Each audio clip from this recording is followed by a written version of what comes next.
Okay, so, gotta say, this solar micronova thing has really grabbed my attention. Yeah. You sent over that research wow. Intense, right. Definitely intense. I Yeah. mean, I'm not afraid of a good apocalypse theory, Yeah. but this goes beyond, asteroids and zombies. It's a big one. This is the sun we're talking about. Right at the source. So we got to unpack this, and I had to bring in an expert to help make sense of it all. You've been digging into this for a while now, so what's the deal with this solar micronova? Well, it's like this. Most people, they just don't realize how wild the sun actually is. Yeah. I mean, we picture this steady ball of light up there, right? Yeah. But it's actually constantly changing, incredibly powerful. Right. And these sources you sent, they suggest it basically throws a cosmic tantrum every 12,000 years or so. Hold on, 12,000 a year. Like, where's that number coming from that's so specific? That's what's so fascinating about all this. There's this document, 2022 Supplement to NextEndOfTheWorld.pdf. It ties it all together. These Dansgaard-Oeschger events, you familiar? Rapid climate change swings. They found evidence of them in the ice core data. Okay. And it turns out these events happen on a cycle, and there's a big one that lines up with this micronova idea almost perfectly every 12,000 years. Okay, so we've got a pattern. But what are we actually talking about here? Is this like the sun exploding? Not exploding exactly, more like a massive solar flare. Oh, But I mean massive, way bigger than a normal flare. okay. These micronovas, they're strong enough to really mess with Earth, even from 93 million miles away. All right, now I'm officially nervous. Yeah. What kind of messing with are we talking about here? The big one is the Earth's magnetic field. That's our shield against all the radiation and energy the sun throws at us. Right. And these sources, they suggest that a micronova could seriously weaken that shield. Maybe even cause a full magnetic reversal. The full reversal, like North Pole, South Pole flip. Exactly. And the last time that happened, it was about 780,000 years ago. And it caused some major disruptions. Like what? What kind of disruptions are we talking? Give me the worst case scenario. Imagine power grids going down all over the world. Satellites falling out of the sky. Communications going haywire. Oh, boy. We're talking about the potential collapse of our entire technological infrastructure. Not great. Not great at all. But some of these sources go even further. Like, it's not just our tech that's in trouble. They're talking about actual physical changes to the planet. Absolutely. There's pioneering earthquake prediction with the spaceweathernews.pdf. It highlights this really interesting connection they found between solar activity and seismic activity. Basically, all that energy from the sun, it can interact with the Earth's magnetic field and actually trigger earthquakes and volcanic eruptions. So this one event could set off a chain reaction of natural disasters. Earthquakes, volcanoes, the whole shebang. That's a very real possibility, according to the research. Okay, all right, so we've got this solar micronova. It could mess with our technology, trigger earthquakes and volcanic eruptions. But there's one thing in these sources that I'm just not following. This whole cooling correction idea. Yeah. Isn't the planet warming, not cooling? It does seem counterintuitive at first, but the science behind it is pretty interesting. Right. Basically, the melting ice caps, which, global warming is speeding up that process. Yeah. Well, that melting ice, it can actually disrupt the ocean currents. Oh, wow. Specifically, the AMOC, Atlantic Meridional Overturning Circulation. Okay. And that plays a huge role in regulating temperatures around the globe. Interesting. Disrupt that, and you could actually see a significant drop in global temperatures, hence the cooling correction. So it's like a domino effect. The micronova weakens the magnetic field, which means more solar radiation, which speeds up global warming and melts more ice. And then that disrupts the ocean currents and triggers this cooling event. You got it. It's a chain reaction, and the message is pretty clear. This isn't just about one single event. It's a cascade of interconnected consequences that could completely reshape the planet as we know it. Okay, this is a lot to process. Sure. So far, we've got a potential global technology meltdown, widespread natural disasters, and a planet having a total climate crisis. Is there any good news here? Anything we can do to prepare for this, or were we all just cosmically doomed? Doomed. I wouldn't go that far. There's more to these sources than just, doom and gloom. Okay, good, because I can use a little good news right now. Yeah. What's the silver lining in this whole solar storm cloud? Remember those cycles we were talking about? Those 12,000-year cycles? Yeah, the ones we see in the ice cores and geological records. Right. Those cycles suggest that these events, while they're disruptive, they don't necessarily mean the end of civilization. Think about it, humans or, hominids. We've been around for millions of years. We've weathered these storms before. So we're built for this kind of cosmic chaos. In a way, yeah. We're adaptable. We're survivors. Plus, this time around, we've got a few advantages our ancestors didn't. Yeah. Like what, besides, our Excellent taste in podcasts. Well, for one thing, we've got technology on our side. Think about it. These events used to be the stuff of myth and legend. Now we can track solar flares, monitor magnetic fields, even predict earthquakes with pretty good accuracy. That's true. We're not just sitting ducks anymore. We can at least see the punch coming. Exactly. And with that knowledge comes the ability to prepare. Okay, so we're not helpless, but what can we actually do to get ready for something as massive as a solar micronova? That's where these sources get really interesting. They go way beyond just stocking up on supplies and hiding in a bunker. They actually explore some really innovative, even radical solutions. Radical. Don't hold back, give me the good stuff. All right, well, how about this? Underground cities. Underground cities. Not just your typical fallout shelter, though. We're talking about self-sufficient, sustainable communities designed to withstand practically anything. That sounds like something out of a sci-fi movie. I know, right? But there's this document, Subterranean Crystal City Kardashev Ground Station.pdf. It makes a really compelling case. These cities, they wouldn't just be about survival. It's about preserving our knowledge, our culture, our potential for the future. Wow. Okay, I can see the appeal of a cosmic safe haven, but how could we even begin to build something like that? I mean, it would be a huge undertaking, no question. But we have the technology. We've got tunneling machines that can cut through solid rock advanced materials that can handle incredible pressure and renewable energy sources that could power entire cities underground. That's pretty mind-blowing. But I have to admit, I'm still stuck on this idea of a solar micronova wiping out our technology. It's like a forced digital detox on a global scale. Yeah, I get that. Our reliance on technology is a double-edged sword for sure. So if our current tech is vulnerable, what's the alternative? Do we all have to go off the grid and live like cavemen? Not necessarily. Remember that aura of intelligence concept? Oh yeah, the global brain thing. Sounded kind of out there. Right. Well, think about it as a way to decentralize our knowledge and technology. Instead of relying on these centralized systems that are vulnerable, we could create a more distributed, resilient network using things like AI, VR, and blockchain. So a technological evolution, adapting our tech to a more volatile world. Exactly. Working with nature, not against it. And using the collective intelligence of humanity to solve these seemingly impossible problems. That makes a lot of sense. We can't outmuscle nature, but maybe we can outsmart it. Exactly. And this aura of intelligence, it goes beyond just problem solving. It's about creating a more interconnected and empathetic global community, one that can face whatever challenges come our way. Now we're talking a technological upgrade and a social upgrade all in one. This aura of intelligence is sounding better and better. It's a powerful vision. It really speaks to the potential of human ingenuity. But let's bring it back down to Earth for a minute. We've got this potential solar micronova on the horizon, and even if it's not an immediate threat, it seems like a good idea to start preparing sooner rather than later. What are some practical things we can do both as individuals and as a society to get ready for something like this? So much to think about. We've got this potential solar micronova that could throw everything we know into chaos. But these sources, they're not just warning us.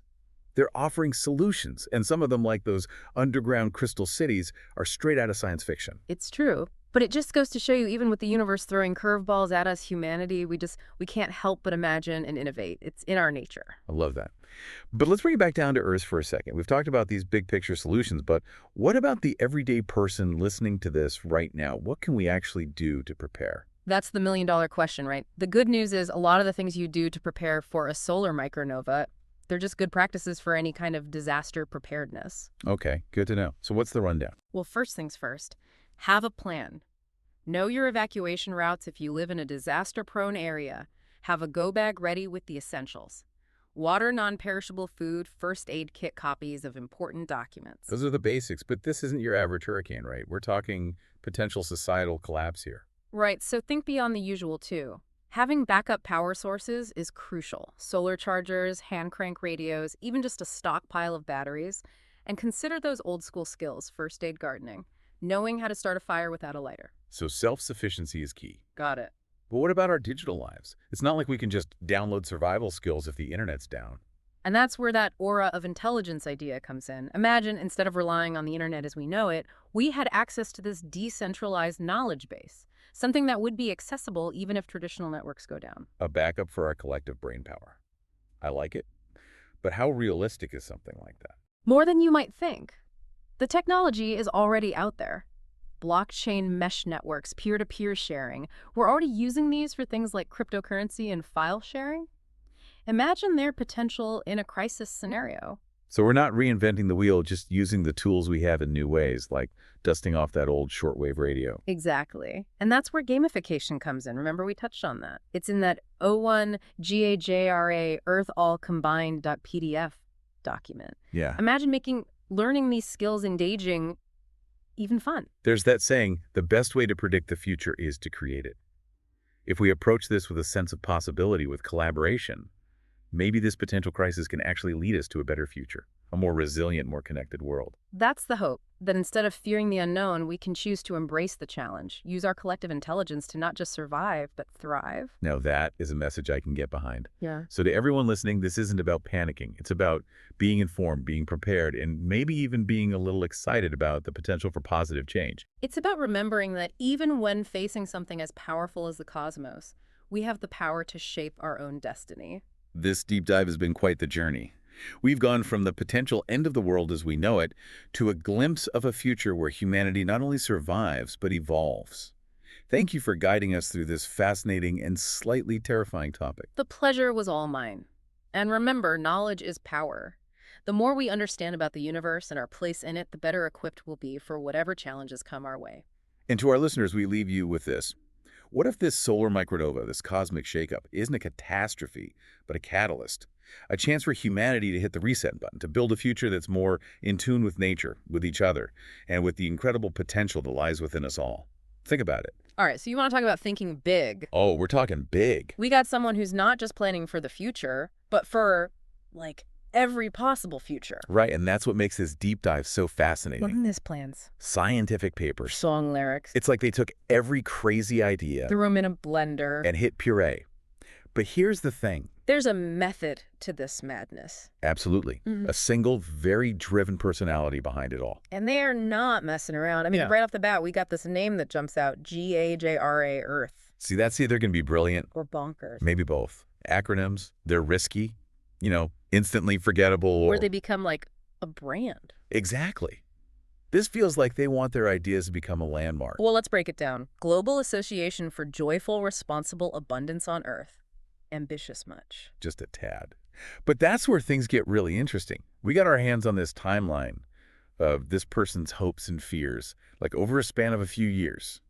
And it starts out, totally relatable. Planning love. Being happy, the usual stuff. Yeah. Personal fulfillment, it's often the initial spark. Exactly. And then, bam, it takes this sharp turn. Oh, wait. We're talking extinction-level events, societal collapse. Like, they went from planning a vacation to prepping for the apocalypse. It really makes you wonder what could cause such a dramatic shift. Right. What happened in those years?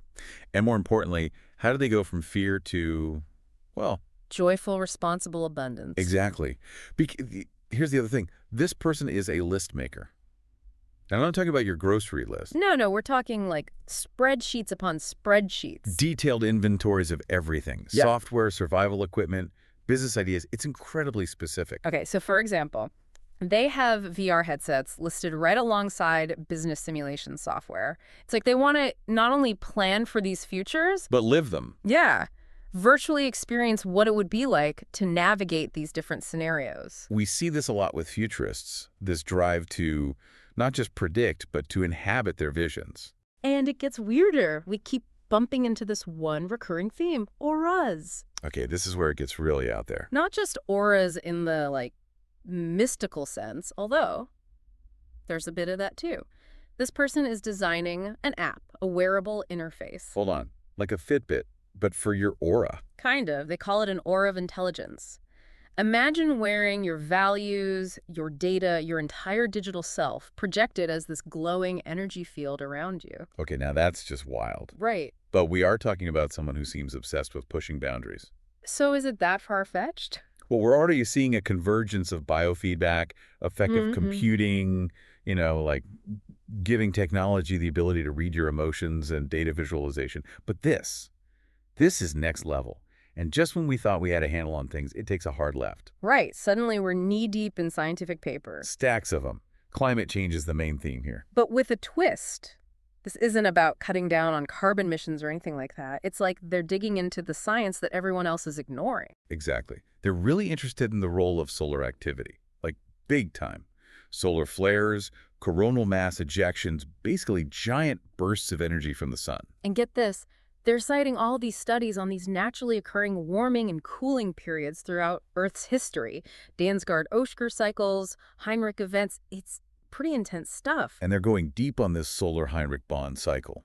The idea is that the sun's energy isn't constant, right? So these fluctuations could be triggering these massive climate events over long periods. So it's not just about human impact. They're looking at the bigger picture. Right, like what if the sun is a bigger driver of climate change than we realize? And that changes everything, right? Yeah. Because if it's not about reducing our carbon footprint, it's about what? Adapting to forces that are completely out of our control. And that's what makes this so compelling. Yeah. It suggests that this person sees humanity as being at the mercy of these larger cosmic forces. It's almost like they're preparing for a cosmic storm. Right. And all of a sudden, those lists we talked about, the survival gear, the sustainable tech, Yeah. it all starts to make sense. It's like they're building an ark. But here's the thing. This isn't just about bare survival. This person envisions a future with luxury homes, global travel, even personalized matchmaking services. Yeah, it's not exactly a post-apocalyptic wasteland they're picturing. Right. It's more like a curated community of people who are equipped to thrive in this new world. And the really interesting part, it seems like they see women as the architects of this future. Yeah, there's this whole queens thing that keeps popping up. They're talking about female leadership, especially in tech and business. Which, let's be honest, is still a radical concept in many ways. Mhm. So are they simply reflecting the demographics of this future world they envision, or are they intentionally trying to create a paradigm shift? And it's not just about who's in charge, but how things work in this new world. Did we talk about this whole gamification thing yet? Oh yeah, that's a big one. It's everywhere in these documents. Like everywhere, everywhere. They're talking about gamifying everything. Democracy, social change, personal growth, you name it, there's a game for it. It's like they want to turn saving the world into a video game. Right. And it's not as crazy as it sounds. I mean, think about it. Gamification is already everywhere. Yeah, I mean, my fitness tracker basically has me hooked on leveling up my step count every day. Exactly. And that's what they're tapping into. This idea that you can make even the most challenging tasks engaging, even fun, by applying these game mechanics. So instead of just like reading about climate change or political systems, you're actually participating in simulations. Yeah, you're getting firsthand experience. Like, imagine playing a game where you get to step into the shoes of a politician or a CEO and make decisions that have real-world consequences. It's like those choose-your-own-adventure books, but on a much larger scale. And with potentially much higher stakes. Because it makes you wonder, right? Who's designing these games? Who decides what the rules are? And whose values are being baked into these virtual worlds. Exactly. It's a fascinating concept, but it's not without its potential pitfalls. So, okay, we've got this vision of joyful, responsible abundance. They've got the tech, the plans, the whole philosophy. But it all seems to hinge on this idea of a select few who are in the know, right? The ones who are building the ark, so to speak. It's definitely a very specific kind of future they're envisioning. Mm-hmm. And it's not exactly clear who gets a seat at the table. And that's what makes this whole deep dive so fascinating, right? We're left with more questions than answers. But they're the right questions, the big questions. Exactly. So if you had to pick one thread to keep pulling on, what would it be? The tech, the philosophy, the psychology behind all of this. You know, for me, it always comes back to the human element. This person, whoever they are, they're not just trying to build a better world, they're trying to build better humans. It's like they're trying to create a whole new player for the game. Exactly. And that's the real mystery here. What kind of humans are we going to become in the process? That's something to think about. We hope you enjoyed this deep dive, and as always, keep exploring. Wow, you really weren't kidding when you said this one was a doozy. Aura of Intelligence, GAJRA, Earth. I mean, the title's alone, right? It's a lot, yeah. I gotta say, after poring over all this stuff you sent over, I'm fascinated for sure, but man, where do we even begin with this? Yeah, it's definitely a lot to unpack. So for everyone listening, we're talking about this project, and we've got our hands on some seriously dense material. Plans for new tech, visions of the future that sound like they're straight out of a movie, and even like prepping for global catastrophes. Yeah, it's wild stuff. Our mission today is to try and make sense of it all. We're going to pull out the really interesting stuff, and help you connect the dots. And some of this is going to sound a little out there, but I think it's good to look at different ideas. I'm with you on that. So let's jump right in with this aura of intelligence thing. It sounds like something out of like, a cyberpunk novel. It really does. But these documents, they lay out a plan, and they seem serious about building this thing. Okay, so for people who haven't dived in yet, what is this aura? What are we talking about here? So imagine like a digital extension of your mind, a personalized interface that's combining augmented reality, AI, and your own thoughts and memories, your values, everything. So not just like a Siri or an Alexa, but like a digital version of you almost. Kind of. It's like a digital twin of your mind that's always learning and changing along with you. And they've even got plans for how it would look, colors and shapes in this digital space that represent different parts of, you digitally. Okay, so that's a lot to wrap your head around. Yeah. But how does it actually work in the real world? Well, they're talking about integrating it with basically everything, smart homes, even global systems. Imagine using it to track your resource consumption, connect with your local community, even participate in real-time decision making for your town or city or whatever. So it's not just about personal growth or whatever, it's about using tech to create a better society. Yeah, exactly. And that's where their GAJRA Earth initiative comes in. This focuses on tackling big problems head-on, promoting sustainable living, global unity, even prepping for large-scale disasters. And get this, they want to use a cryptocurrency to do it. Wait, cryptocurrency. I'm not totally clueless about blockchain and all that, but how does that fit into this whole sustainable, connected future? So their idea is to call it JAJRA, and it's like the fuel for the whole thing. Imagine getting rewarded with JAJRA for making sustainable choices, being active in your community, things like that. Joyful, responsible abundance. Yeah. Gotta admit, I kind of love the sound of that. Okay, but one thing that really jumped out at me was this prediction about a solar micronova. Is that a real thing? Because it sounds like a disaster movie waiting to happen. It's definitely one of the more intense parts of these documents, but they're not just predicting doom and gloom. They seem to see it as a wake-up call, a reason to rethink things and build a more resilient society. So less the end is near and more let's get our act together. Right. And they get really into the weeds with how technology can help. AI, virtual reality, blockchain, they're not just conveniences, they're essential parts of their vision. All right, so hit me with it. How are they actually using these technologies, especially if this solar thing goes down? Okay, so AI would be like our co-pilot, right? Helping manage resources, make smart decisions, even navigate tricky social situations, like picture an AI helping you lower your energy usage or connect with local food networks. So like a super smart assistant for literally everything. Okay, that's kind of cool, but also kind of freaks me out a little. It's a lot, right? But the idea is that AI helps us, not replaces us. Then there's VR. They'd use it for training, like disaster prep and creating these really immersive educational experiences. So instead of just playing Beat Saber, I'm in VR learning how to build a fire or something. Exactly. It's about preparing for the real world. Like a video game for the apocalypse. I'm kind of into it. Then there's blockchain, of course.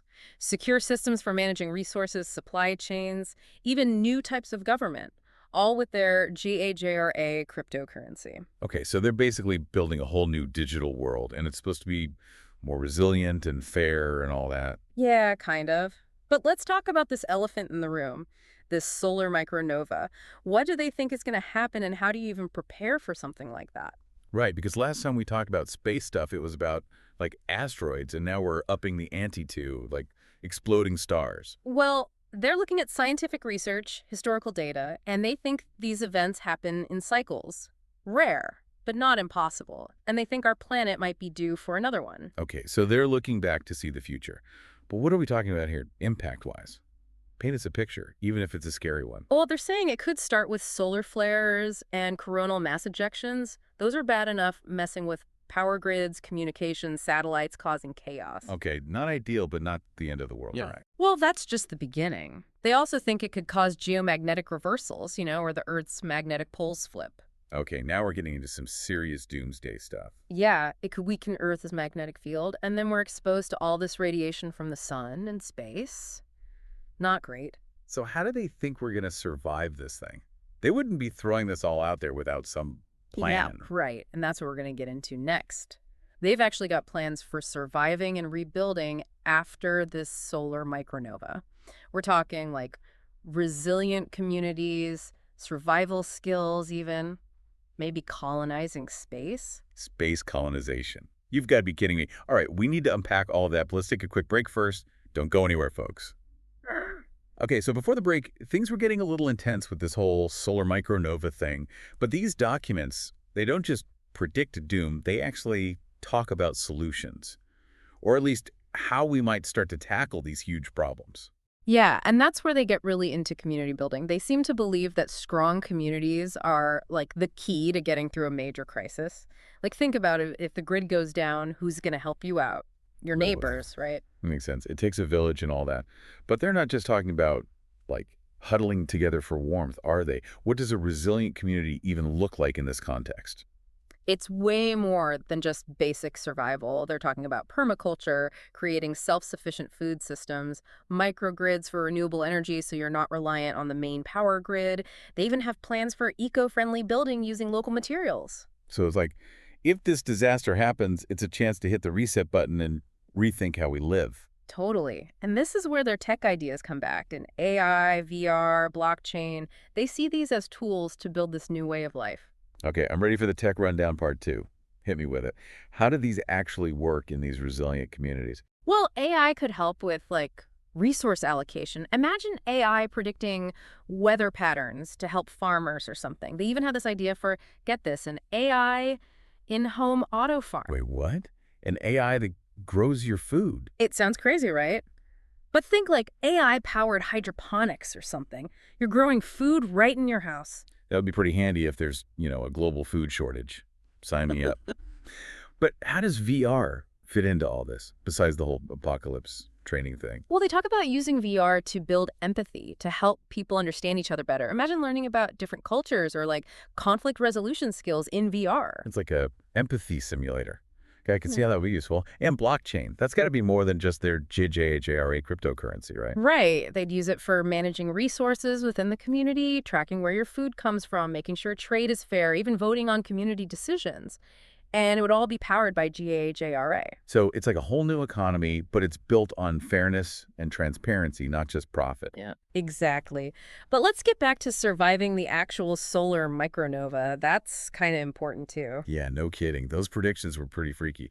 What are they saying people should actually do to prepare? So they're big on practical skills, first aid, how to build a fire, purify water, basic survival stuff. It's like we're going back to basics, back to nature. Kinda. And they also talk about things like having a safe place to go if you need to evacuate, stocking up on essential supplies, having a good support network. So it's not just about the physical stuff, but having people you can rely on. Right, because this kind of event would be traumatic, you know? So they also talk about mental and emotional resilience, things like meditation, mindfulness, ways to deal with stress and trauma. Makes sense. Got to keep your head in the game. Yeah. But what about the bigger picture? What about communities as a whole? They're all about community-level emergency plans. Evacuation routes, communication systems, figuring out how to share resources, investing in resilient infrastructure like those microgrids and local food systems we were talking about. So basically being prepared for anything. Exactly. Being self-sufficient, not relying on systems that could fail, but they take it a step further. They talk about a whole new world order coming out of all of this. Wait, really? A new world order? That's getting pretty big picture, even for us. I know, right?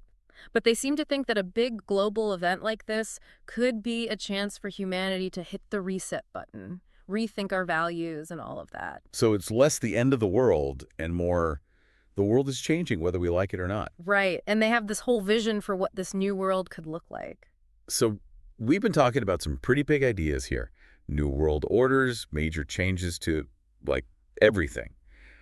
But I think a lot of people listening are probably wondering how they fit into all of this. And that's something they actually address in these documents. It's great to talk about these big visions of the future, but how do we get there, right? How do we bridge that gap? Right, because it's easy to get overwhelmed, like it's all interesting.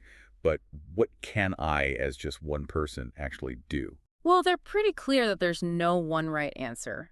It's about figuring out what works for you, what you're passionate about, and starting there. So where do they suggest people even begin? One of the simplest things they talk about is actually changing your mindset. moving away from that scarcity mentality, like there's not enough to go around, and instead embracing this idea of abundance, believing that we can create a better world for everyone. So it's about changing how we think before we can even try to change the world. Yeah, because when you believe in abundance, it changes how you act.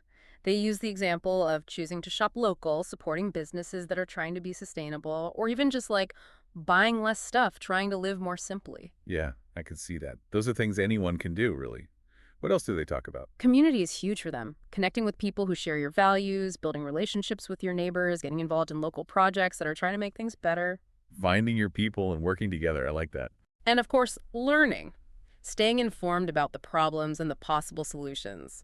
Talking to people who have different viewpoints. Right. Knowledge is power.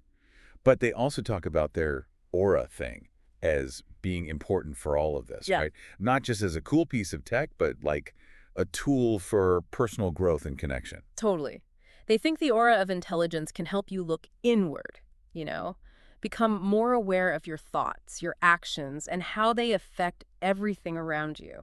So it's like a mirror helping you see yourself more clearly. Exactly. And they think that once you're more self-aware, you're going to start making different choices, choices that align with your values and hopefully help create a better world. It's all connected, isn't it? Like changing your mindset, connecting with your community, using technology in a mindful way. It is. And they're not just talking about individual change either. They've got these ideas for whole communities built around these principles. Remember those aura entrepreneur co-living things we talked about? Yeah, those sounded pretty wild. The idea is that people come together, not just physically in these communities, but also digitally, through their auras, sharing ideas, resources, supporting each other. Wow. So it was like this whole interconnected network of people all working towards a common goal. That's the idea. And ultimately, they believe that this is how we reach our full potential as humans, by coming together, connecting with each other, and working together to create a future that's not just sustainable, but actually joyful and abundant for everyone. I love that. It's a beautiful vision. And honestly, it gives me hope. It feels like there's so much negativity in the world, but they're offering a different way of looking at things, a different path forward. I agree. And it's not about pretending everything is perfect or ignoring the problems. It's about facing those problems head on, but with a sense of optimism, this belief that we can create something better. Well said. And, after going through all of this, I have to say, I'm feeling inspired. Me too. And to everyone listening, thanks for coming along on this deep dive with us. We've covered a lot of ground, from wild new technologies to some pretty intense predictions about the future. We hope it's giving you something to think about. Because at the end of the day, the future's not set in stone, right? It's up to us to create it. The choices we make every day, they matter. They really do. So let's choose wisely, let's choose with courage, and let's choose to create a future that's truly joyful, responsible, and abundant for everyone. Couldn't have said it better myself. And on that note, we'll leave you with one last thought. What will your contribution be? Wow, okay. This deep dive has me seriously intrigued. We're not just talking dry data and spreadsheets here. We've got business plans, technical specs, even poetry. And it's all connected to this group Aura of Intelligence, or AOI for short. What's really captivating about AOI is that they're not just trying to create another gadget or app. They're aiming for a complete transformation of how humans interact with the world, particularly with artificial intelligence. Right. And from what I'm seeing in these documents, they're not afraid to use some pretty bold terms to describe their vision: joyful, responsible abundance, harmony between humanity and superintelligence. But before we get lost in the clouds, let's ground ourselves a bit. What exactly is AOI, and what do they actually do? That's the core question, isn't it? Well, yeah. EOI is still relatively new on the scene. They spent about 6 years as a one-person project and just recently emerged as an organization. But their goals, Right. anything but small. Okay, how so? They're talking about reaching Kardashev scale type 1 civilization status. Kardashev scale. That rings a bell. But refresh my memory. What does that actually mean in practical terms? Imagine harnessing the total energy output of an entire planet. That's type 1. And AOI believes they can achieve this, not just through technology, but by merging it with what they call ancient wisdom. Picture a world where artificial intelligence, virtual reality, even the ability to digitally feel sensations are all intertwined with spiritual concepts like auras and chakras. Okay, now you've really piqued my curiosity. Feeling digitally sounds like something straight out of science fiction. How How do they even conceive of doing that? That's where their digital aura concept comes in. Think of it like a digital twin, but instead of just replicating your physical form, it captures the essence of you, your thoughts, your values, your aspirations. They envision this as a personalized interface, a way to interact with AI on a deeper level, and they believe it's the key to unlocking that. Joyful, responsible abundance. They keep referencing. So, they're tackling some pretty big questions here. But before we dive into the philosophical implications, let's get a bit more concrete. What kind of technology are they using to build this digital aura? The documents mention virtual reality and AI. But what are the, nuts and bolts? Well, they're using a blend of cutting-edge and more familiar tools. For design and development, they list Blender 3D and Unity 3D, which are, common in game development and simulation. For the programming itself, they mention C#. These are all tools used to create immersive, interactive experiences, but AOI is taking it several steps further. By layering in AI and even simulating senses. That's a whole other level of complexity. Exactly. AOI isn't just creating a digital world. They're aiming for a seamless blend of the digital and physical. Imagine, for example, a program for someone with dementia. Their digital aura could help them navigate their surroundings, even access lost memories by tapping into a personalized digital landscape. That's incredible. But it also makes you wonder about the implications. How much of ourselves are we willing to entrust to this technology? And what are the ethical boundaries? We'll definitely need to unpack that further. But Right. I'm curious about where they're testing all of this. The documents mention North Stradbroke Island quite a bit. What's the significance of that location? That's a fascinating piece of the puzzle. North Stradbroke Island, or Strati as it's sometimes called, is rich in certain mineral resources. It seems AOI sees this as a potential testing ground for their vision, a place to pilot their ideas for a sustainable, technologically advanced community. A real-world experiment Yeah. in building their version of utopia. That makes you wonder about the perspective of the people who already live there. But I'm getting ahead of myself. Yeah. Let's get back to the tech. You mentioned they're even aiming to simulate senses digitally. How on earth do they plan to make that a reality? That's where things get really interesting. They seem to be drawing inspiration from a variety of fields, neuroscience, haptics, even art. While the specifics are still under wraps, it seems they're exploring how sensory input, touch, temperature, even taste, could be translated into a digital experience. Okay, now that is just mind-blowing.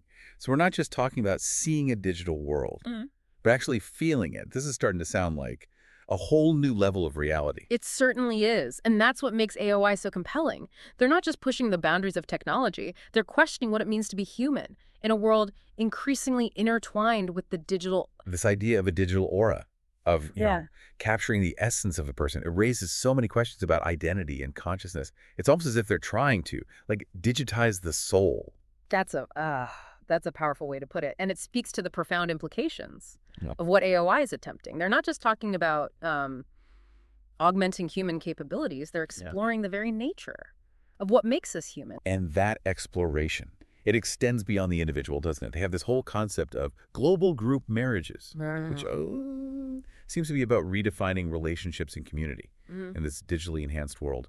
You're right to connect those ideas. AOI's vision is holistic. They see technology as a tool for social transformation, not just individual enhancement. Their global group marriages concept is a prime example.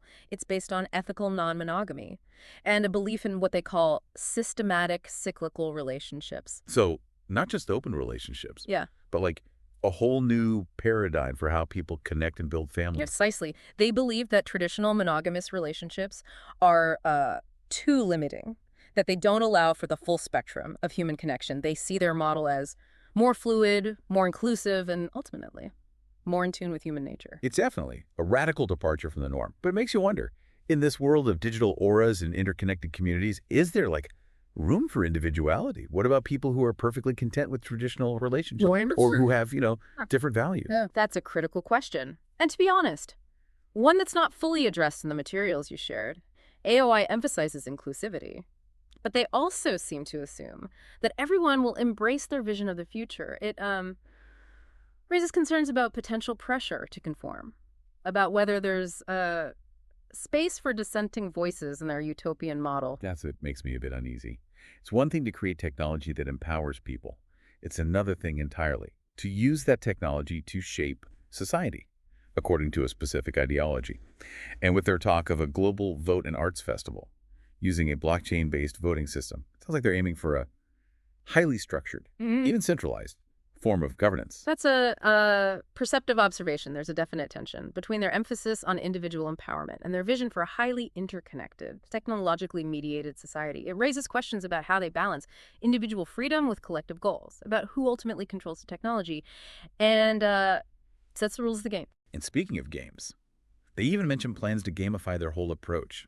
They talk about connecting people across different communities, from Strathie in the Bay Islands to Brisbane and the Gold Coast, through a game designed to promote collaboration and engagement. Yes, their idea is to make the pursuit of joyful, responsible abundance fun and engaging, to turn it into a collective endeavor. They see the 2032 Olympics as an opportunity to showcase their vision and to use the game to get people excited about building a better future. It's a fascinating concept.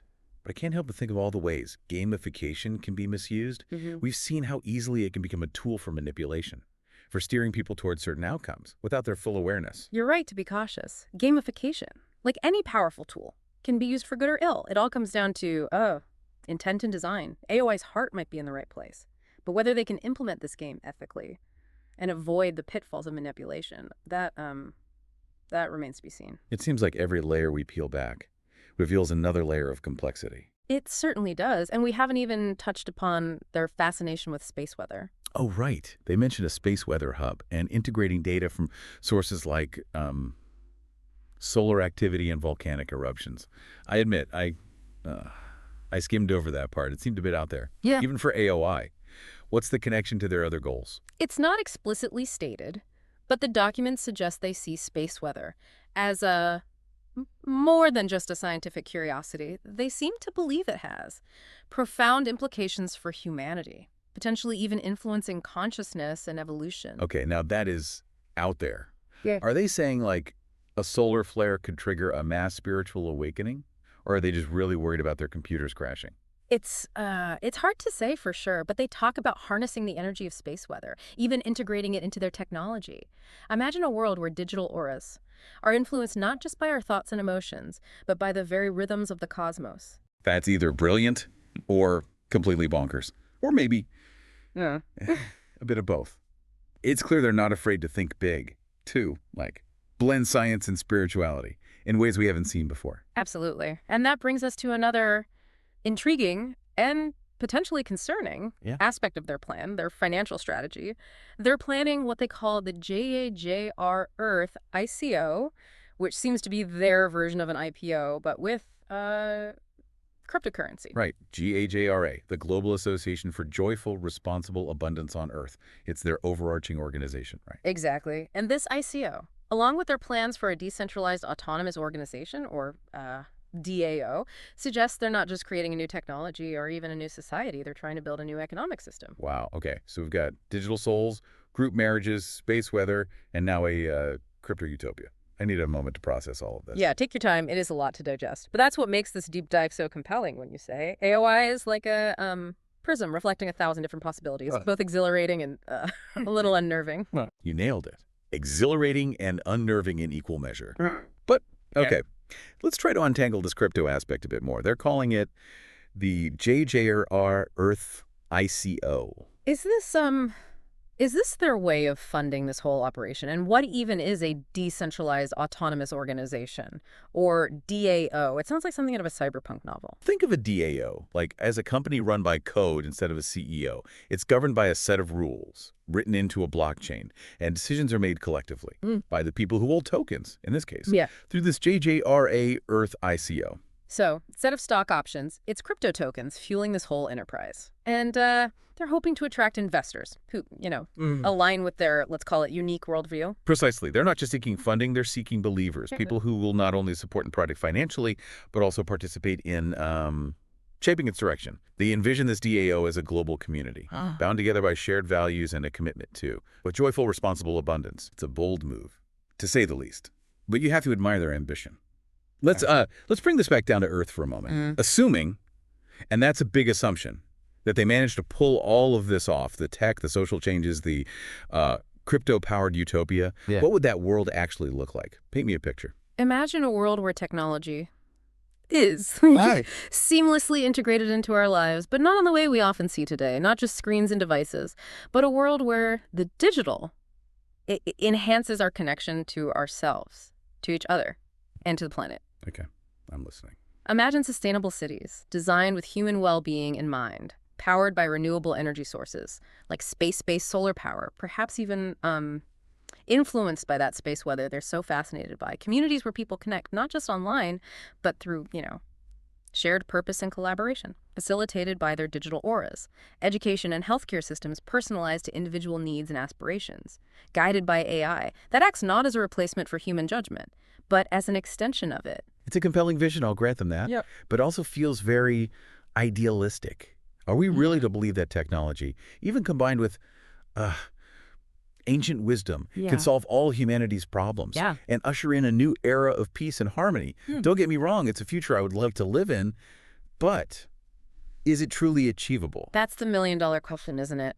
And ultimately, only time will tell. But I think that's what's so fascinating about AOI. They're not just presenting us with a product or a service, they're presenting us with a challenge to imagine a different kind of future. One where technology is used, not just for profit or convenience, but for human flourishing. You've given me a lot to think about. This whole deep dive has been a whirlwind. But if I had to distill it down to one key takeaway, it's that AOI is like AOI, forcing us to confront some fundamental questions about the role of technology in our lives.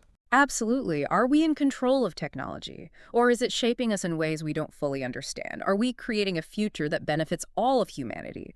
Or are we exacerbating existing inequalities? These are questions we all need to be asking ourselves, regardless of whether AOI ultimately succeeds or fails. Well said.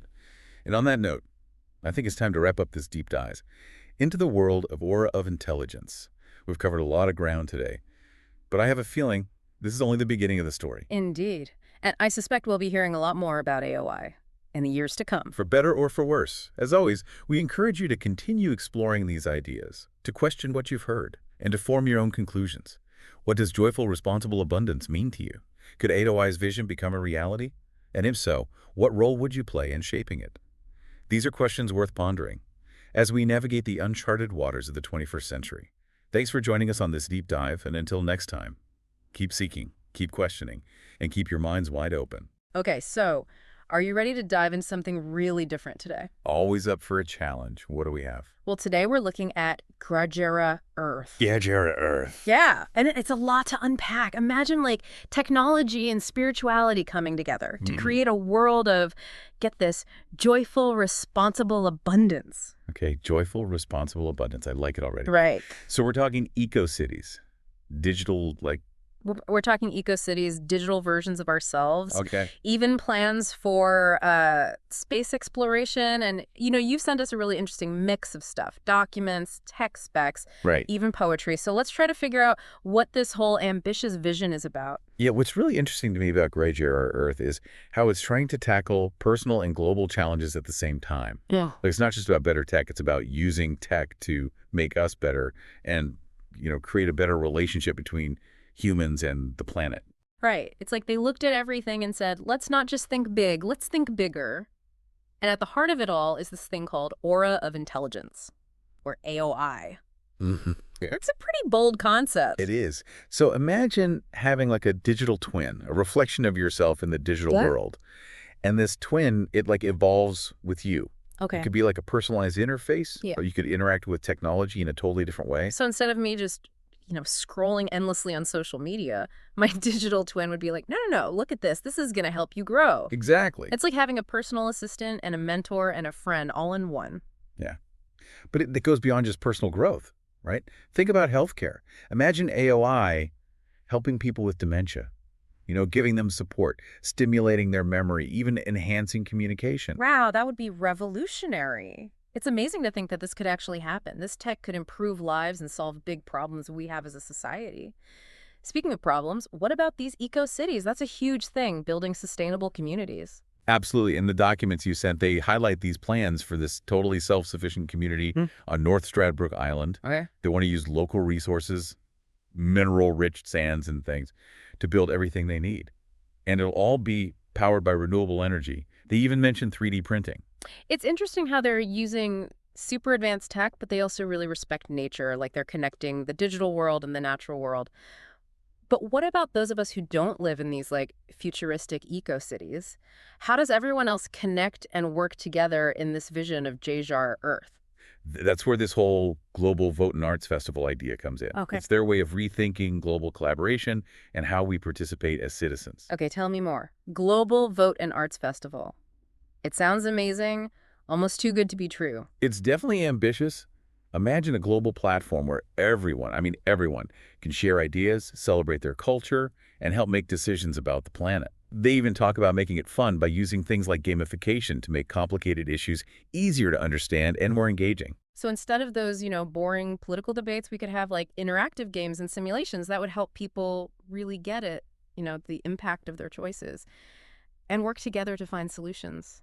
I love that. But I have to say, I'm a bit unsure about the whole gamification thing. Right. Won't it make these complex issues too simple? That's a fair point for Yeah. sure. We have to find a balance between making it engaging and keeping the nuances. In the documents, there's mention of mathematically proven open virtual world gamification simulations. Mm-hmm. So they are focusing on creating realistic simulations.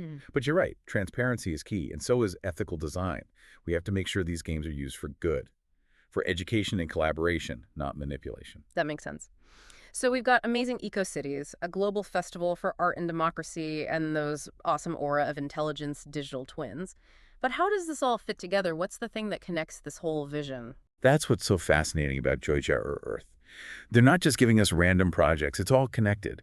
And at the center is joyful, responsible abundance. It's like their philosophy, their guiding principle for everything they do. Okay, you've got me hooked. But I need more. I need to understand joyful, responsible abundance. What does it actually look like, in real life?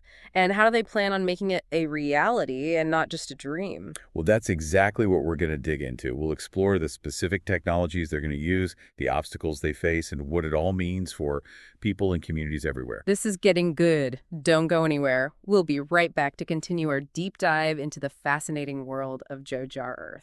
Welcome back to our deep dive into JJR Earth, where we're trying to understand this blend of technology, sustainability, and human potential. Last time we were talking about this intriguing phrase, joyful, responsible abundance. It's quite a mouthful, but it seems to be the driving force behind Joyjar Earth's vision. How do they actually plan on getting there? Well, the documents you shared outline a multifaceted approach, and technology is a big part of it.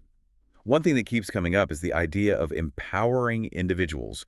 Remember the aura of intelligence digital twins we discussed? Yeah. It's not just about having this digital copy of yourself.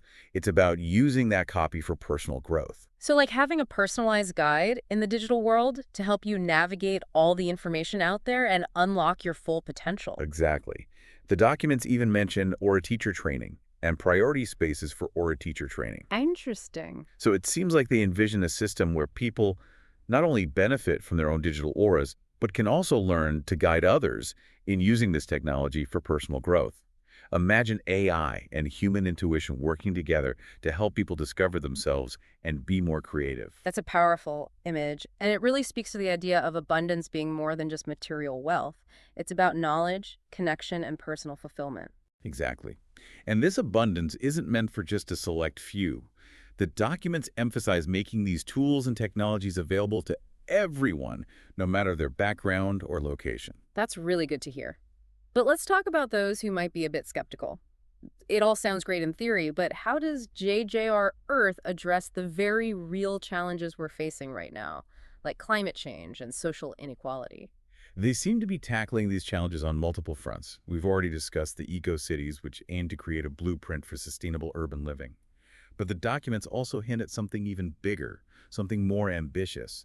They mention a Kardashev-scale multi-planet civilization and even a multi-stellar civilization. It's like they're looking beyond our current limits and envisioning a future where humans become a multi-planetary species. Wow, that's some next-level thinking. But let's come back down to Earth for a moment. Even with advanced technology, achieving that level of sustainability and abundance seems like a massive undertaking. How do they plan on gathering the resources and, more importantly, the global cooperation to pull it off? Well, they seem to be putting a lot of faith in their proposed Internet of Good. Remember that term we mentioned earlier? Yeah. They envision a digital space that encourages collaboration, empathy, and collective action, which is very different from the often divisive nature of the internet we see today. I see. A digital space where people feel empowered to work together towards shared goals. But how do you actually create that? Isn't that a bit idealistic? It's definitely a bold vision, but they do suggest some concrete steps. The documents mention using sentiment analysis algorithms and promoting common sense participatory governance. Okay. It suggests they're looking at ways to use technology to understand and respond to people's needs, encourage more inclusive decision-making, and create a digital environment that fosters cooperation, not conflict. So picture a world where social media platforms are designed not just to connect us, but to help us find common ground, exchange ideas, and collaborate on solutions. It sounds almost utopian, but I have to admit, it's a refreshing change from all the negativity and polarization we often see online. It is, but it also comes with its own set of challenges. How do you stop such a system from being manipulated or used to silence dissent? How do you ensure everyone's voice is heard and valued, not just the loudest or most influential? Those are really important questions to consider. It highlights the need for ethical considerations in every part of this project. But before we delve into that, I want to circle back to the eco-cities for a moment. We talked about sustainable building materials and renewable energy, but what about the daily lives of the people living in these communities? What would make their lives truly joyful? The documents actually give us some intriguing glimpses into life on North Stradbroke Island. Imagine a community where technology is seamlessly woven into everyday life, not just for convenience, but for enhancing well-being and connection. Give me an example. I'm picturing something out of Star Trek, but with more like sustainable bamboo furniture. Think community gardens managed by AI that optimize growth and minimize waste, personalized transportation systems that prioritize efficiency and reduce traffic, and interactive art installations powered by renewable energy that bring people together and spark joy. It sounds idyllic, but I can't help but wonder, with all this technology seamlessly integrated into their lives, would the residents ever feel the need to disconnect, to experience the simplicity of nature? That's a fascinating question. And it leads us to a crucial part of GGRI, Earth's vision, balance. They don't see technology as a replacement for nature, but as a way to deepen our appreciation for it.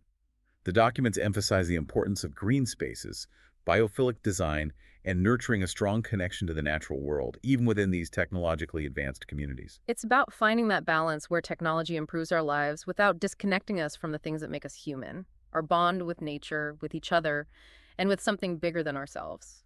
Precisely. And that brings us back to the core of Gajrai Earth's philosophy, joyful, responsible abundance.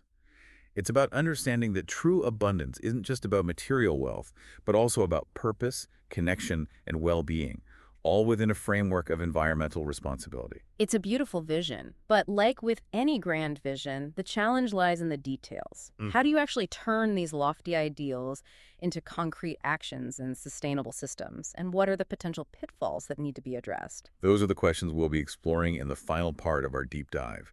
Join us as we unpack the practicalities, the challenges, and the ethical considerations of building a future defined by joyful, responsible abundance. Welcome back to our deep dive into JGIR Earth. We've been on this amazing journey exploring this future filled with joyful, responsible abundance, from those eco-cities and digital twins to the global festival of art and democracy. But as we uncover these incredible ideas, I can't help but think, what about the downsides? What could go wrong? That's such an important question with any big project, especially one so intertwined with technology. Right. It's like the saying goes, with great power Comes great responsibility. Exactly. And we're talking about really powerful tech here. AI, digital currencies, even the idea of sentient digital superintelligence. To be honest, it's kind of mind-blowing. It is. And it really emphasizes the need for careful ethical considerations every step of the way. We can't just focus on the exciting stuff without thinking about the risks, right? The unintended consequences. But what, give me an example. What happens if the information from those aura of intelligence digital twins gets into the wrong hands? That's a huge concern.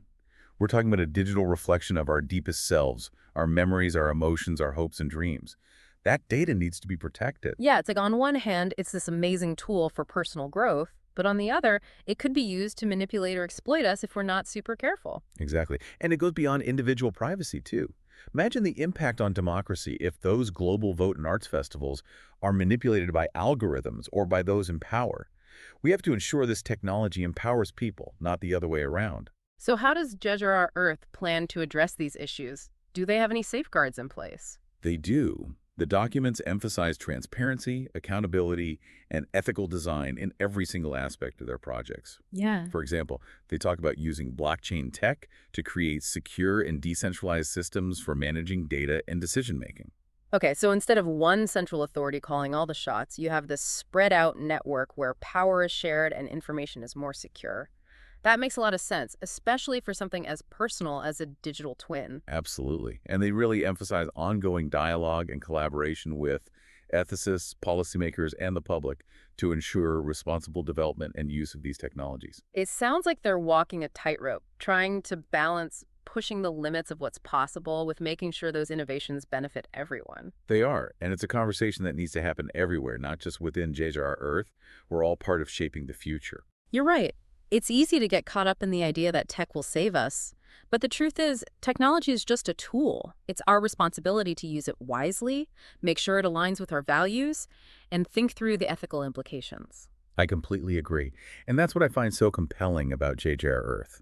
It's not just about building shiny new gadgets and futuristic cities. It's about completely rethinking how we interact with technology, with each other, and with our planet. It's about realizing that real progress isn't just about technological leaps, but about building a world where everyone can thrive, a world of joyful, responsible abundance. Exactly. And that journey begins with asking those tough questions, having honest conversations, and taking collective responsibility for the future we're building. Well said. So as we wrap up this deep dive into JJR Earth, it's clear they're aiming for something big, something bold. What they're proposing could completely change the world as we know it. Absolutely. And while it might seem like a utopian dream, I think there's something incredibly valuable in exploring these ideas, in having these discussions, and in working towards a future that's both innovative and ethical. I couldn't agree more. And to our listeners, we leave you with this: what parts of January's vision resonate with you? What excites you? What worries you? And what role do you see yourself playing in shaping the future? Keep those questions in mind as you navigate this ever-changing world. Thank you for joining us on this journey. Until next time, keep asking questions, keep exploring, and keep striving for a better future. All right, so today we're going to be looking into this company, Aura of Intelligence. And it seems like they're not, just building like an app or something. They're talking about like a whole new reality. You've been doing some digging into this and sent over a bunch of different stuff. Website blueprints, scientific papers. Wait, is that a poem? Well, it seems like our listener really wants to get to the bottom of this. They're not afraid to, look in some unusual places for information. And I think that's great. I mean, that's how you often find the most interesting stuff, right? Yeah, absolutely. So you've definitely got an eye on the big picture here. What's really grabbed you so far in all of this? Well, the thing that I find really fascinating is this document, Aura 1 GRA Earth. It seems like Aura of Intelligence, or AOI as I'll call them, is, they're in that exciting early stage like a lot of startups. But they're not just talking about like releasing a product, are they? They're talking about Aura City of Color, which they describe as a globally connected network built on, get this, joyful, responsible abundance. Okay, so Aura City of Color, that definitely has a ring to it. I'll give them that. But like, what does it even mean? Are we talking about digital spaces, real world communities, or is it kind of like a blend of both? That's the big question, isn't it? Mhm. And this document, it does hint at a physical location. It mentions, for instance, a partnership with Stockland. They're a real estate company. Mm. And there's also some plans for development in Colombia, Australia.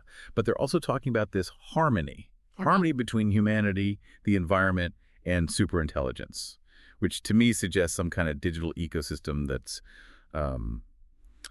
all intertwined with this physical space. Yeah, it's like they're creating a whole new way of life, Huh. not just a company, Yeah. And they're backing all this up with some really bold claims about the future, especially in this scientific paper you sent, 2022 supplement to Next End of the World. Yeah. Now, this is where things get interesting. This paper, it goes into all sorts of complex topics. Mhm. Solar flares, weakening magnetic fields.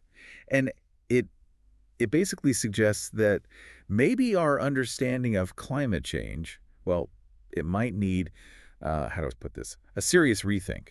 Yeah, and they're not exactly shying away from controversy. There's this one line that really jumps out. The more of the mainstream global warming we have, the less CO2 matters. Are they seriously suggesting that carbon emissions are, like, a non-issue? Well, it's not quite as simple as that, to be fair. What this paper is hinting at is a paradigm shift in climate science. Yeah. It's suggesting that solar and geomagnetic activity, well, that they play a much bigger role than we previously thought. Okay, so are they saying then that we need to shift our focus? Like, instead of reducing emissions, we should be trying to harness these larger energy fields. That seems like a pretty radical departure from what everyone else is saying, doesn't it? It's definitely provocative. That's it. And it shows you the kind of unconventional thinking that AOI seems to be all about, wouldn't you say? For sure. But before we get too deep into that, maybe we should switch gears a bit to something a little more, well, technical.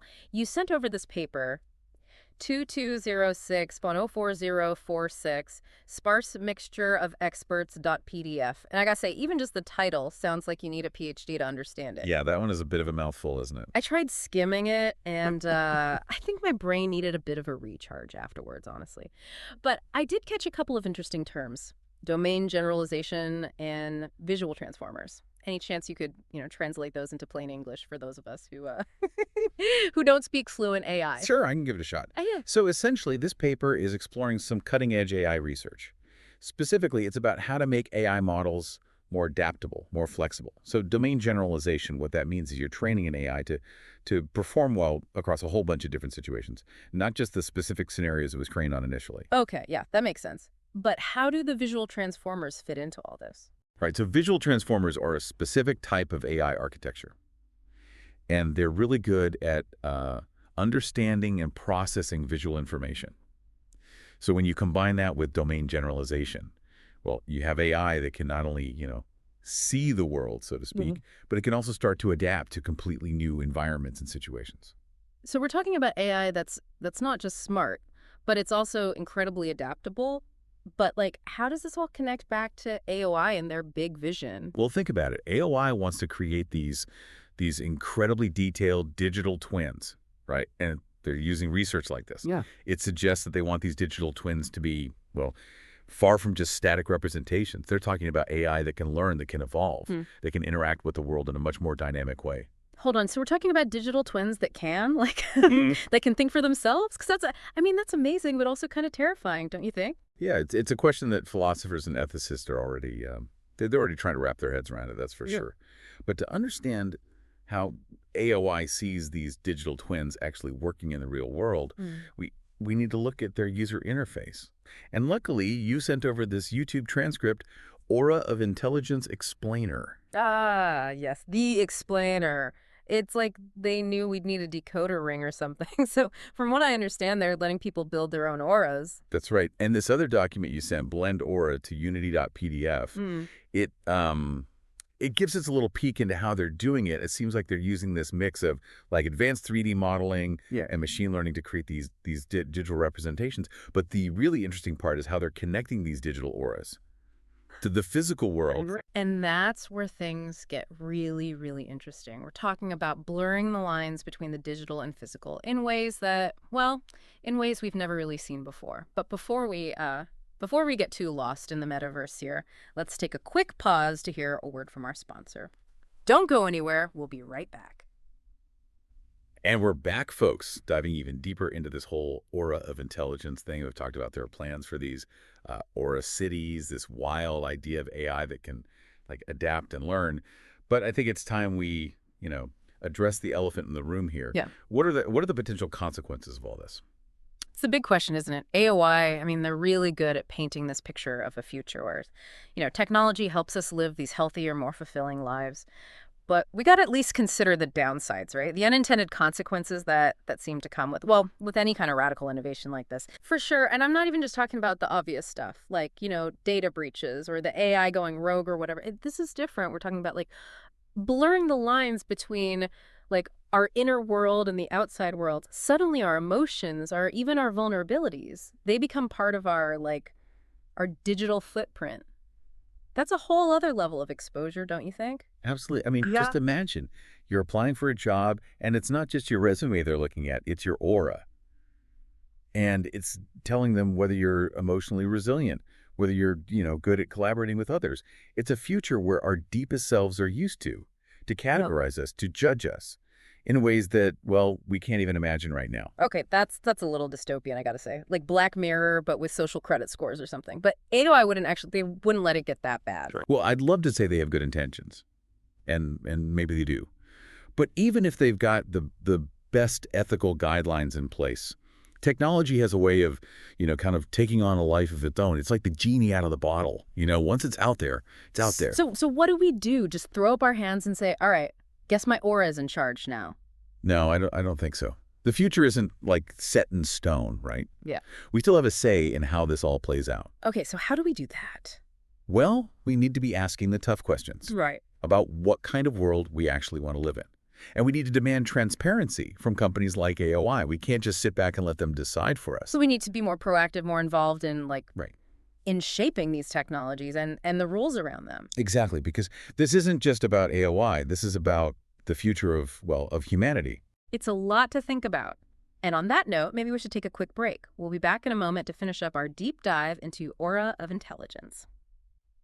All right, so we're back. And I gotta say, this aura of intelligence thing, it's got my head spinning a little bit. On the one hand, it's like, wow, imagine a world where we've got these digital twins, these auras, helping us live better lives. But then there's this other side, the side that's making me wonder, like, what happens when this technology gets a little too, well, personal? Yeah, it's the classic double-edged sword, isn't it? Yeah. Technology has this amazing potential to improve our lives, but there are always these trade-offs, these risks that we have to consider. Exactly. And I think with AOI, one of the biggest risks is this idea that our auras, they become almost like extensions of ourselves. So not only are they collecting data on our behavior, our preferences, all that, but Right. they're also tapping into our emotions, our moods, even our vulnerabilities. And that's a really slippery slope, isn't it? Yeah. Because once that data is out there, once it's being collected and analyzed, Yeah. who knows how it might be used? Right. And it's not like we haven't seen this before, right?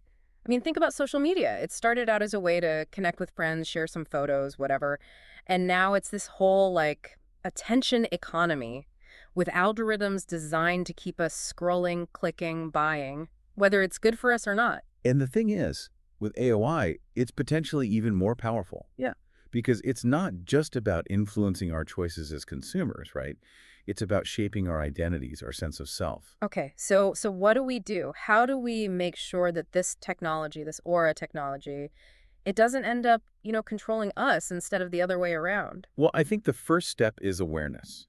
We need to understand how this technology works, what the potential risks are, and we need to be having these conversations like the one we're having right now. So it's about educating ourselves, but also about setting boundaries, right? Exactly. We need to be clear about what data we're comfortable sharing and what we want our auras to be used for. And this goes beyond just individual choices, doesn't it? This is about societal values, ethical frameworks. We need to decide as a society how we want to integrate this technology. Absolutely, because this isn't just about AOI or even just about auras. This is about the future of technology and its place in our lives. So really what we're talking about here is the future of humanity, right? In a way, yes, and that might sound a little dramatic, but I think it's important to remember that we're at a crossroads. The choices we make today about technology, about ethics, about ourselves, they're going to shape the world we live in tomorrow. It's a lot to take in, that's for sure. But I think that's what makes this deep dive so important. It's not just about understanding the nuts and bolts of aura of intelligence. It's about grappling with these bigger questions, these ethical dilemmas. And ultimately, it's about empowering ourselves to make informed choices. About the future we want to create. Well said. And, I think the most important thing is we don't shy away from these conversations, even if they're uncomfortable. Exactly, because the future is, well, it's unwritten. And it's up to all of us to make sure it's a future we can all be proud of. So that's it for this deep dive into the world of aura of intelligence. Thanks for joining us, and until next time, stay curious. Okay, so today we were diving into JJRA Earth. Mm-hmm. And wow, their vision is really something else. Ambitious. Yeah. That's one word for it. I mean, we're talking like sustainable cities, AI that's kind of mind-bending. They're even planning a global arts festival. Just a lot to unpack here. Someone has been busy, that's for sure. Yeah. Thankfully, I didn't have to read through all of this myself. So to give us a hand, we have Yeah, I'm happy to be here to try to make sense of it all, or at least try. Yeah, because this is a lot. Yeah. So all right, let's start unpacking this. From sand to civilization. That's their first big idea, turning North Stradbroke Islands, which is in Australia, into this, like, tech utopia. And get this, they want to build everything using only local materials. Specifically sand. Specifically sand. Yeah. The documents highlight that the island's sand is, well, it's special. It's rich in elements like zircon and monazite, and those aren't just for, building sandcastles on the beach. They're really important for high-tech manufacturing. We're talking like solar panels, even components for spacecraft. Hold on, so we're talking spaceships made of sand. How does that even work? Right. It sounds kind of crazy at first, but they lay out a really surprisingly detailed plan for how they would do it. They talk about like refining those raw elements from the sand, and they have this whole step-by-step manufacturing process for advanced tech using those materials. It's pretty fascinating. Yeah, the logistics of all of that are kind of mind-boggling. What stood out to you about how they plan to manage that level of complexity? That's where their focus on artificial intelligence really comes in. These documents are just filled with all these proposals for AI assistants, or as they call them, auras of intelligence. Right, the aura of intelligence, yeah. Is that basically their fancy term for, like, a digital twin of your mind, or? It's, well, yeah, more than just a replica. They're describing something that grows alongside you, learning your values and helping you make decisions as it learns. And it's not just about, like, personal growth or whatever. There are even potential uses for this in, like, healthcare. They specifically talk about using these auras in dementia care, where it could help individuals through their daily routines and stuff. Okay, yeah, now that you mention it, yeah, they did include, like, projections for how this kind of tech could be used in healthcare. It's amazing, but it also kind of makes you wonder about the ethics of basically creating, like, digital versions of ourselves, right? Oh, yeah, for sure. For sure. And you're right to be asking that. I mean, to their credit, the source material, it does acknowledge that those ethical considerations are really important. Yeah. They propose things like using biosignature monitoring to guarantee authenticity, along with a really big emphasis on user consent and data privacy, which I think is really important with something like this. Yeah. It's a lot to consider. Okay, so we've got these, like, potential, like, sandcastle cities of the future. We've got digital versions of ourselves running around. What else is on this, like, JAJRI Earth to-do list? Well, another key theme that emerges from these documents is community engagement. They have this whole plan to, like, revamp democracy, to make it more interactive and engaging for people.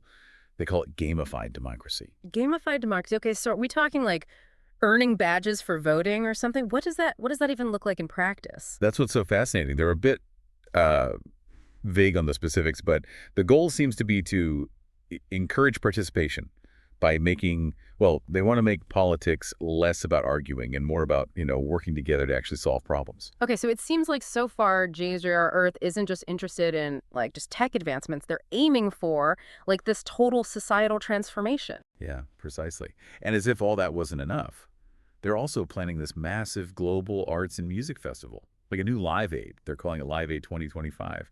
The idea is to, kind of unite the world through shared experiences, celebrating how interconnected we all are. Okay, a global festival sounds amazing, but I mean, is there any downside or like challenges highlighted in this material? Like, is this all just too good to be true? Well, you're right to be a little cautious. One concern that they raise is the potential environmental impact of all of this. Yeah. It's a lot of building, a lot of tech, right? So how can a project of this scale truly be sustainable? Right, that is the big question, isn't it? How to balance this, like, amazing progress with also protecting the planet at the same time. Exactly. And to their credit, the documents, they really do stress how crucial it is to use those locally sourced materials responsibly to minimize the ecological footprint of, all of this new tech. But there's no doubt it's going to be a difficult balance to strike, for sure. And what about these digital auras? Like, could someone, I don't know, like, hijack them or use them for something bad? I mean, is that addressed at all? Oh, yeah. That's another very valid concern. And they actually dedicate a lot of space to talking about potential challenges like that. Data security, preventing unauthorized access, even, the potential for auras being used for ill intent.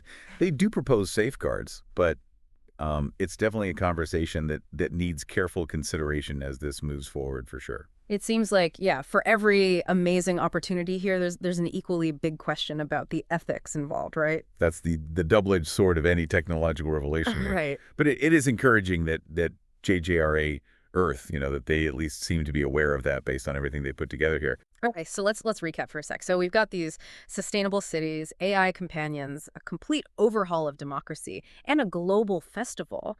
And this is all like in the works, apparently, according to them. Before we jump into the specifics of how they actually plan to pull all of this off, I'm curious, what has stood out to you the most about all of this so far? Honestly, it's the sheer interconnectedness of it all. They aren't treating these as, separate projects, but as different parts of like a single unified vision for the future. It's pretty impressive. Yeah. And the level of detail in these documents, it's incredible. This isn't some like vague wish list or anything.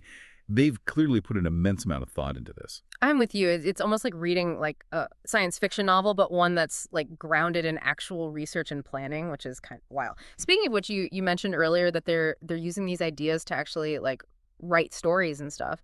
Right. There's this one document about how they're creating narratives and even running simulations to test these concepts and explore how they might play out in the real world, which I think is a pretty cool approach.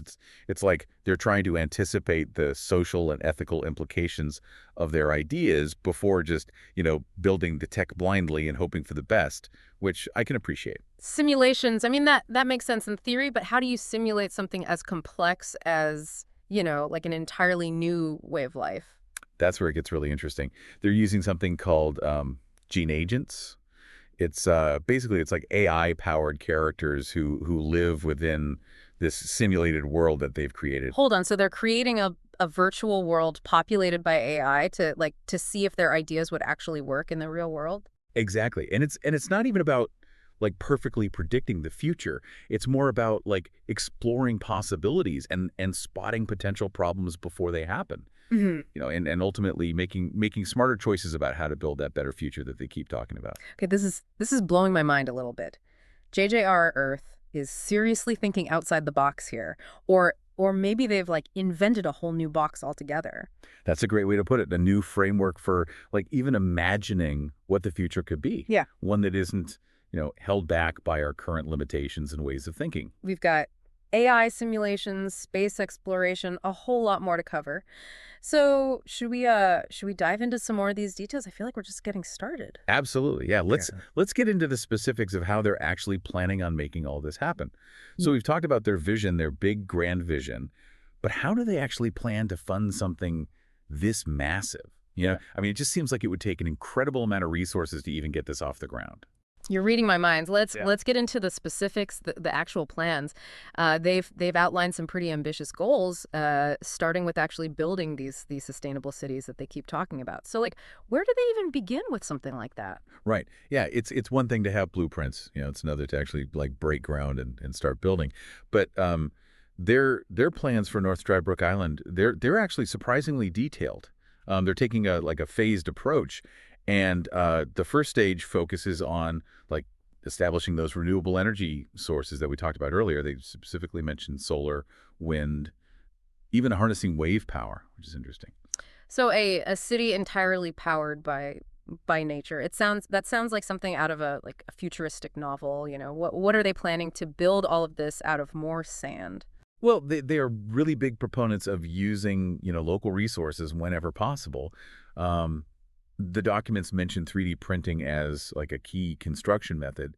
And yeah, they were suggesting using, that locally sourced sand to create the actual building components. Hold on, 3D printed houses, but made of sand. I mean, how strong can those actually be? Yeah, it's not just a matter of like piling up sand and hoping for the best. Yeah. The documents actually get into some pretty fascinating material science. They're talking about how they can process that sand to create incredibly durable building materials. And they're even looking at like incorporating natural elements into the actual city design, like almost blurring the lines between the built environment and nature, which I think is a cool concept. Okay, I have to admit, yeah, picturing like a futuristic city that's like built in harmony with nature, that's pretty cool. But Yeah. they're not stopping at just, physical buildings, are they? There was something in these plans about a virtual version of the city as well. You're remembering their concept of what they call a mixed reality city. So they want to create this digital twin of the physical city, but in a metaverse environment. So imagine a place where you could like seamlessly transition between the physical and digital realms, like attending meetings, socializing, even like participating in city governance, all within this one interconnected space. So residents could essentially like live in both worlds simultaneously. Okay, that's a pretty wild concept. It makes me wonder about the social implications of something like that. Like, would people ever want to leave their virtual utopia? Would they? That's one of the big questions they're trying to address through those gene agent simulations that we talked about earlier, I think. By creating this virtual replica of the city, they can run all sorts of tests and scenarios to see like how these concepts might actually play out with real people, even if they're simulated people. It's like they're using technology to not just build a city, but to build this whole new way of life, which is kind of amazing. Exactly. And they're not just focusing on the technological aspects either.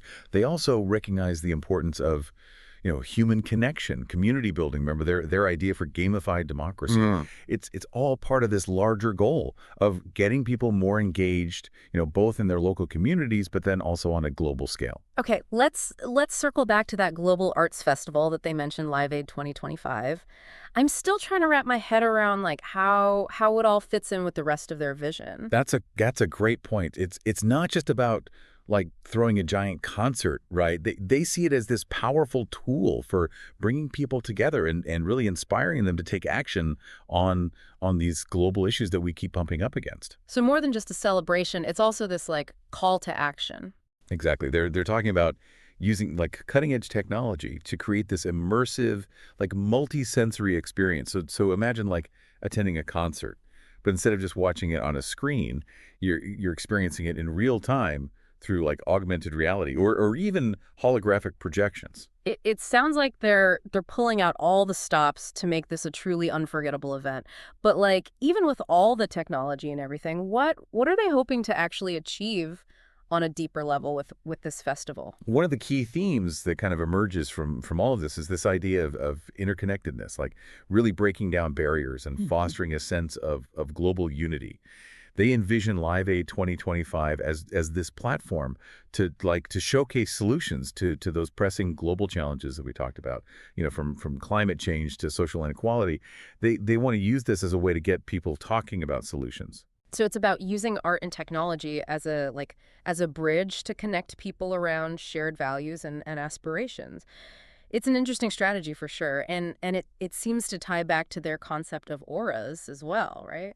Absolutely. They envision the festival as an opportunity for people to actually like experience these different facets of their auras and not just the aura of intelligence that we talked about earlier, but they're introducing concepts like the aura of love and the aura of abundance as well. Okay, I have to ask, what exactly do they mean by like an aura of love or an aura of abundance? Those sound pretty abstract even for them. Yeah, they're definitely leaving some of those details open to interpretation, but the general idea seems to be about like amplifying positive emotions and fostering this sense of shared prosperity. Like imagine a world where technology could actually help us to connect more deeply with ourselves and with each other to really tap into our full potential, both individually and collectively. It's a compelling vision, and it's really interesting how they're weaving together all of these different concepts. Technology, spirituality, social change. It's a lot. But I have to admit, I'm also feeling a bit skeptical. I don't know about you. It's good to be skeptical. Yeah. Dreaming big is important, but it's also crucial to ground those dreams in reality. And that's where we need to talk about some of the potential challenges and criticisms of JJR Earth's plans, because there are some. Okay, yeah, let's shift gears a bit then and dive into those challenges. What are some of the potential roadblocks they might encounter? What are they worried about? All right, so we've explored this ambitious, huge vision of JJR Earth, but like every grand project, every grand idea, it's going to come with its own set of potential hurdles and roadblocks. So what are some of the challenges that they've identified in these documents? What are they worried about? Well, one challenge that kind of jumps out right away, and this is something that's actually happening right now, is they're really concerned about something called solar maximum 25. Right. Yeah, we touched on that a little bit earlier. It's about the sun like being more active and potentially like messing with our tech and stuff, right? Exactly, yeah. Think, sunspots, solar flares, all that stuff. And according to their research, this upcoming solar maximum, it's predicted to be, well, pretty intense. They're specifically worried about the potential for like widespread electromagnetic interference here on Earth. Okay, so imagine the scenario. All this incredible technology that they're proposing that they're really excited about gets like wiped out by a solar storm. That's a huge risk. It's definitely a point of concern. And to their credit, they dedicate a whole section to discussing like the need for resilient infrastructure, like backup systems, alternative communication methods, that don't rely on vulnerable satellites and things like that. It's a good reminder that, no matter how like technologically advanced we become, we're still kind of the mercy of nature's power. Yeah, that's a humbling thought for sure. But it seems like instead of just like worrying about it, they're actually trying to find like ways to work with it or even use it to their advantage, which is kind of a cool approach, I guess. Absolutely. They've even like explored the idea of harnessing solar energy during these periods of like heightened solar activities. Essentially, like turning a potential threat into a source of power, which I think is a pretty cool approach. Okay, so we've got potential space weather to contend with. What other like concerns did they bring up? What else are they thinking about? Well, one that comes up again and again is the quantum scalability. So, like, can they realistically take these ambitious ideas and actually make them work on a global level? Because it's a massive undertaking to say the least. Right, because it's one thing to like, pilot a sustainable city on the smaller scale, like they're talking about doing, but it's a completely different thing to implement these changes across like the entire world. That's a huge jump. Exactly, and to their credit, they do acknowledge that hurdle.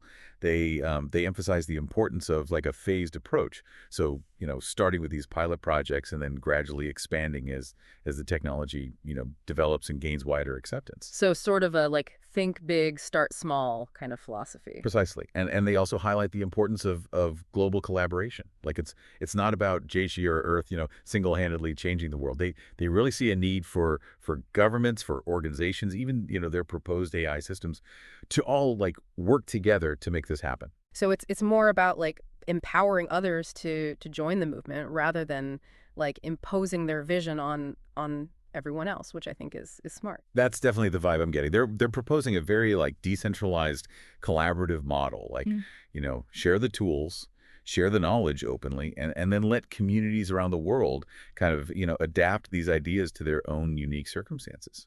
It's a fascinating approach, but incredibly complex. Like, do they give any concrete examples of how they would actually like facilitate this level of global cooperation? How would they even get that started? One example that stands out is their proposal for something called a space weather hub.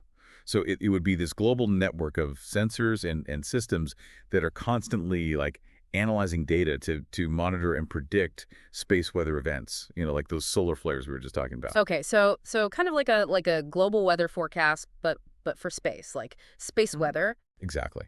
And the goal would be to make this information freely accessible to everyone. So imagine, communities being able to actually prepare for and mitigate the potential impact of these events in advance. It's another great example of how they're thinking about technology, not just as a way to like solve problems, but also as this tool for connecting people and creating a sense of shared responsibility, which I think is really cool. And they don't stop there. They also talk about like the importance of education, like, creating programs and simulations to actually help people understand these complex topics and how they like directly impact our lives. Yeah, it sounds like they're not just building a better future, but they're trying to like equip people with with the knowledge to understand it and maintain it, which is, that's a big part of it too, I guess. That seems to be like a recurring theme throughout everything we've looked at. It's not just about the end goal; it's about the journey. Yeah, the ongoing process of learning and adapting and evolving together as we go. It's definitely a refreshing perspective, in a world that's so obsessed with quick fixes and instant gratification. It's encouraging to see, some group thinking long term like this. Absolutely, and maybe that's the most important takeaway from all this, from this whole deep dive. Like, Yeah. J.J. Earth is really challenging us to embrace complexity, to acknowledge that real progress takes time, it takes collaboration, and a willingness to learn from our mistakes along the way. For all the like wild kind of out there concepts we've discussed, that message of like collaboration and long-term thinking, it really resonates with me, I think. It's a message that's more relevant than ever, don't you think? Especially given all the challenges that our world is facing right now, and yet there's this sense of hope embedded in their vision. It's almost like they genuinely believe that we actually have the power to create a better future, as long as we're willing to put in the work and work together to do it. That's a perfect note to end on, I think. It's been quite a journey from the sands of Australia to the far reaches of space, from AI companions to reimagined democracies. It's a lot to take in. And we've only just scratched the surface of these documents. Yeah. There are like tons of fascinating details and thought-provoking ideas that we didn't even have time to get to. I don't know about you, but I'm feeling a mix of excitement and healthy skepticism, I think. It's clear that JJ Earth is onto something special, even if some of their ideas seem a bit out there, I completely agree. And ultimately, that's what they're aiming for, isn't it? Like to spark a conversation, to challenge our assumptions, and to invite us to imagine what a truly different future might actually look like. Yeah. And I think they've done that. Yeah. Well, they've certainly accomplished that goal. Thank you for joining me on this incredible deep dive into the world of JJR Earth. Until next time, keep those imaginations running wild, folks. Hey there. So you know how we're always diving into these futuristic concepts? This time you really outdid yourself. This aura of intelligence thing has me hooked. PDFs, websites, even a YouTube video. It's a lot, right? Yeah, it's like a rabbit hole of digital what-ifs. It really does make you think about the future, like a digital twin, but not just visual, like capturing your essence, all powered by AI and blockchain. Okay, so one source called it a digital representation of our inner selves. And they weren't messing around. It's not just how this aura looks. It's how it learns about you, with you. Am I getting that right? Yeah, and one PDF even gets really technical, talking about Tor's visualization, basically, picturing all your memories and stuff, mapped onto this crazy 3D shape. Then AI could use that as an interface. Instead of scrolling through old photos, you're reliving memories for real. Okay, chills. Seriously, that's wild. And the applications they're suggesting are huge. Everything from personal stuff to changing the whole world kind of stuff. Oh, absolutely. There's one source that talks about using the aura for dementia. Can you imagine? Tapping into those memories and creating this whole personalized experience for someone, even recreating familiar places. Wow, to be able to give someone a sense of familiarity, especially when their memory is fading, that's powerful. And it goes even further, like using it for personal growth.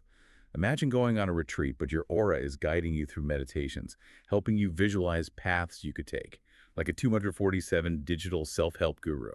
Okay, that's a lot to take in. So we've got potential medical applications, self-discovery. Oh, one source mentioned gamified democracy.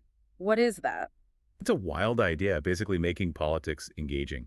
Using your aura, you could earn rewards for voting, have debates with people all over in this virtual forum, making democracy more, accessible, maybe even fun. Okay, that's definitely a new way to get people involved in politics. But it sounds like they have even bigger goals in mind, like global collaboration. Yeah, think Live Aid 2025, but worldwide and powered by auras.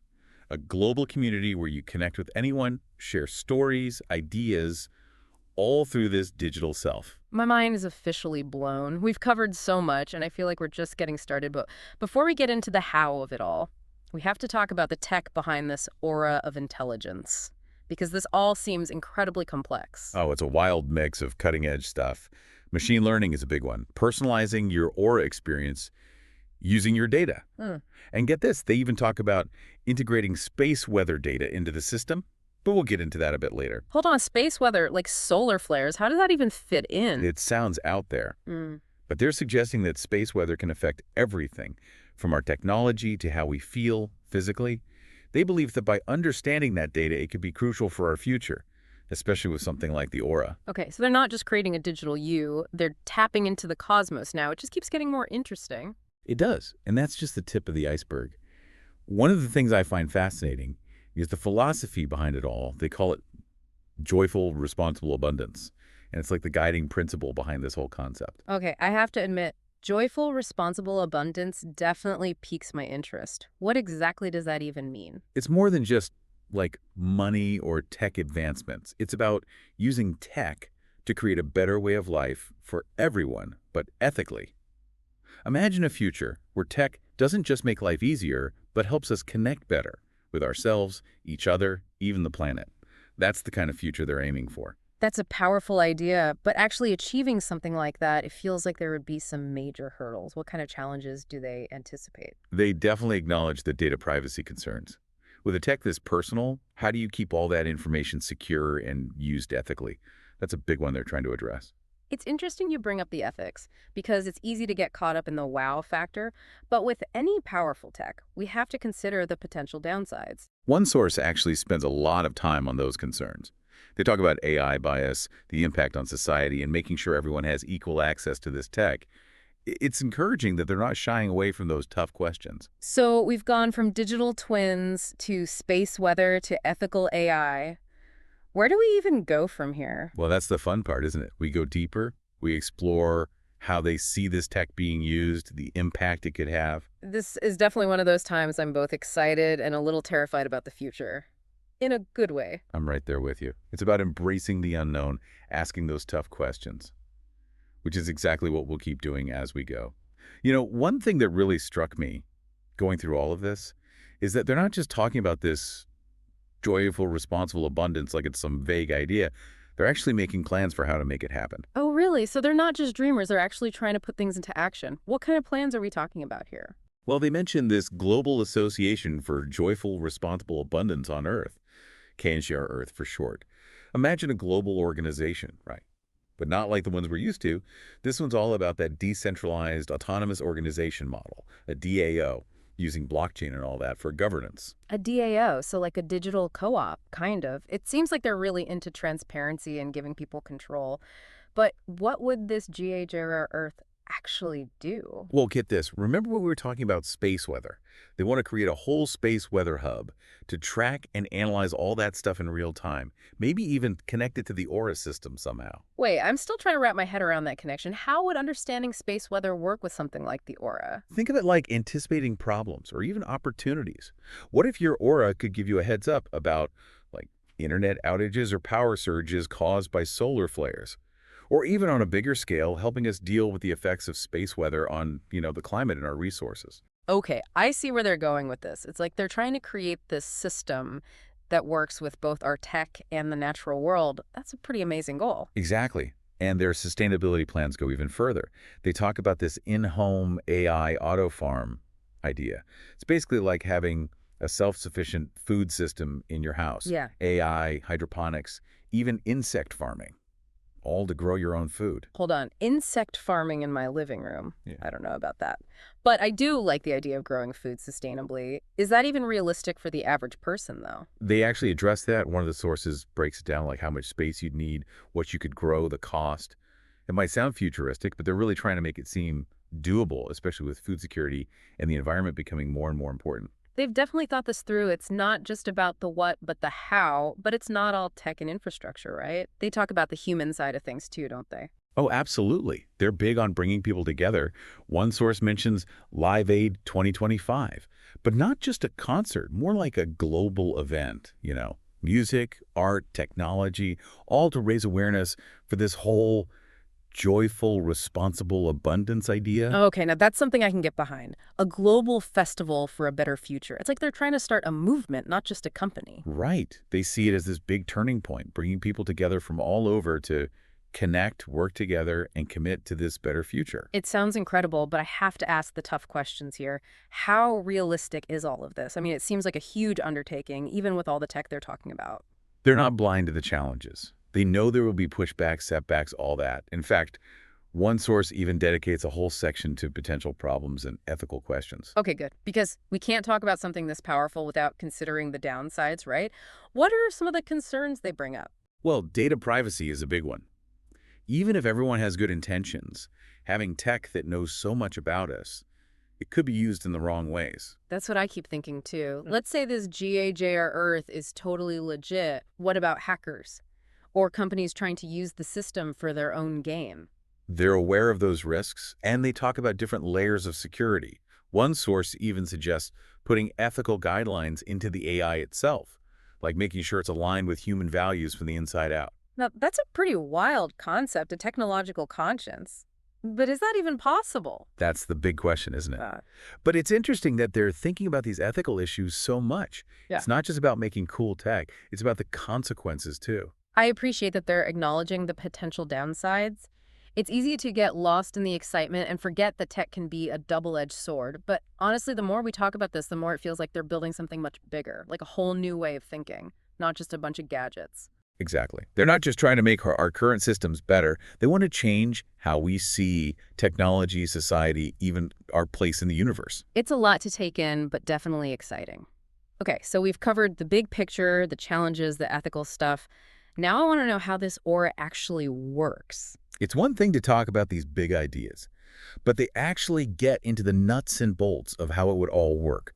One source even had these schematics for an aura hardware system, like a physical device, something that connects you to your digital self. So it's not just an app or something. There's going to be a whole gadget for this. That's what they're proposing, and it's not just some basic interface either. They're talking extended reality, so VR, AR, all of that.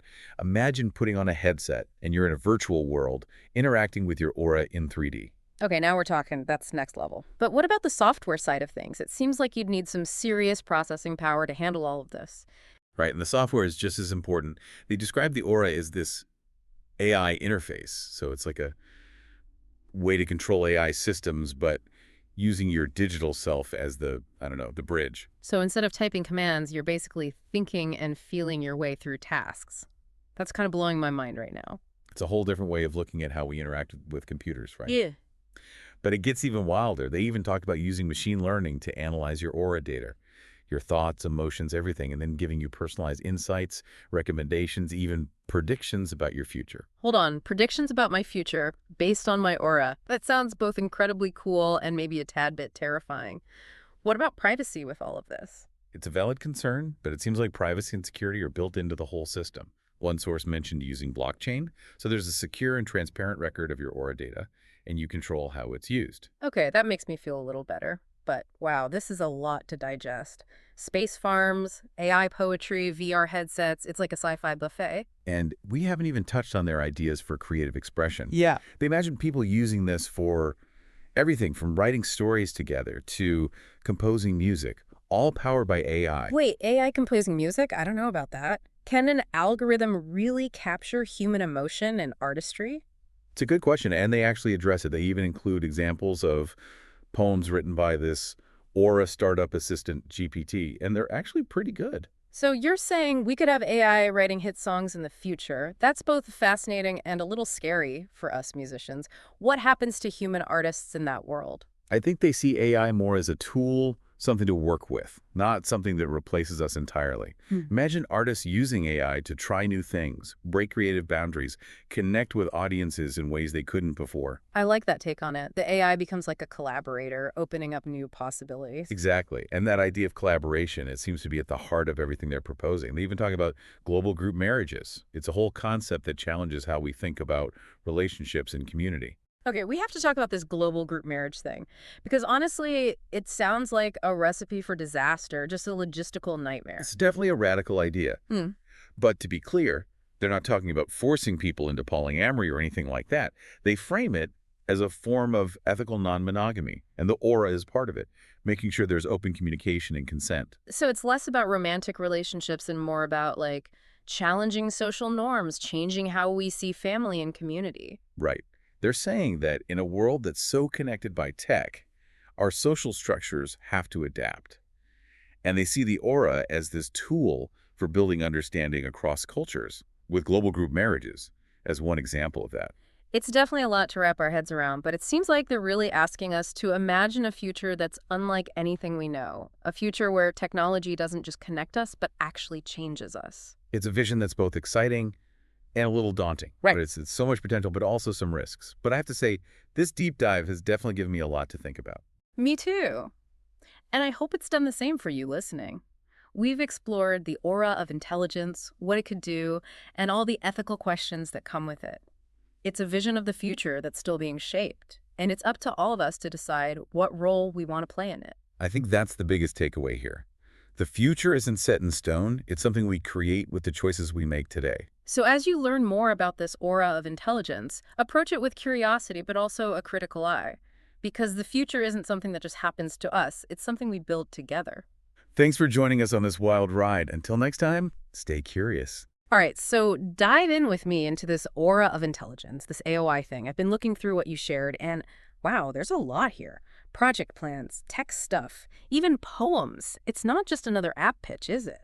What's the big picture, and what are we hoping to uncover here? It's wild, right? What grabs me is AOI wants to be this whole new paradigm, not just for tech, but for like how we exist, how we evolve, even govern ourselves. Ambitious is putting it mildly. Totally. We're talking AI, blockchain, VR, but then also ancient wisdom. Almost like someone said, let's use every buzzword and build utopia.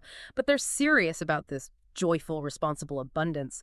From what you've read, what's the core philosophy driving all this? So AOI hinges on this idea of a digital twin, Hmm. like a virtual you reflecting your values, what you want out of life.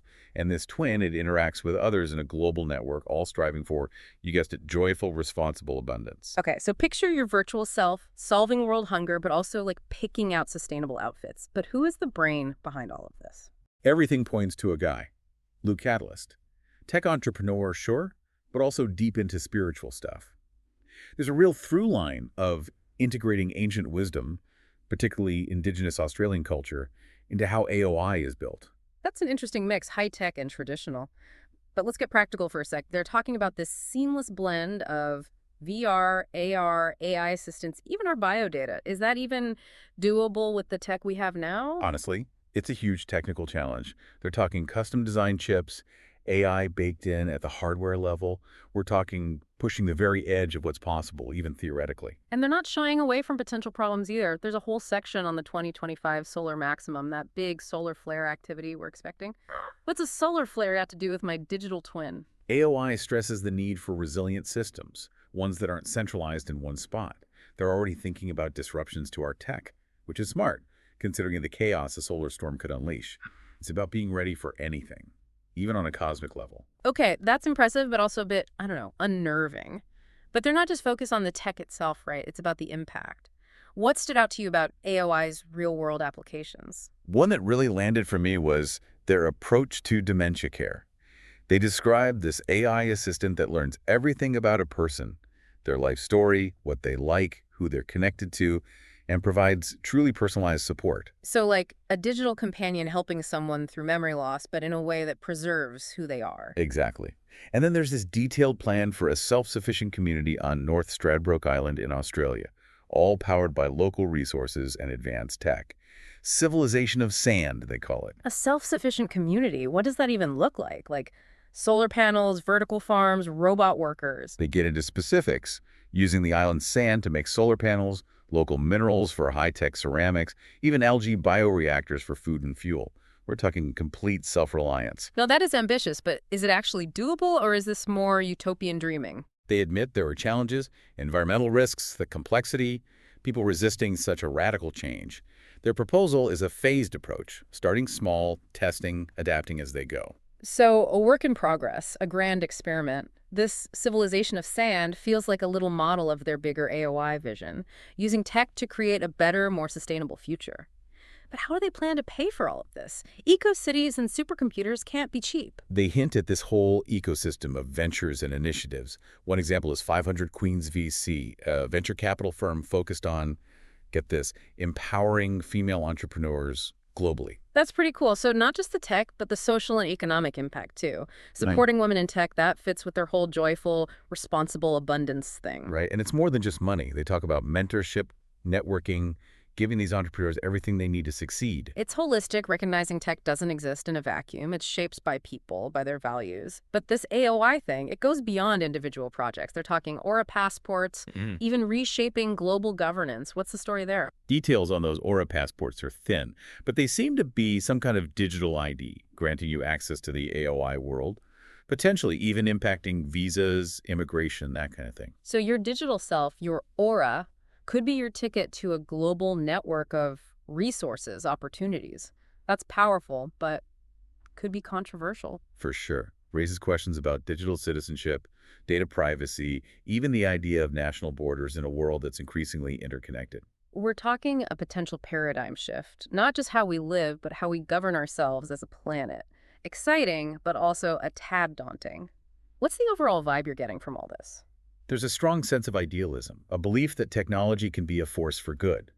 But also, they're not naive to the risks and challenges. So not just blind optimism, but a cautious hope. More like a call to action, I'd say. The future isn't set in stone, it's something we create together. And that creation means asking tough questions about tech, ethics, the future of humanity itself.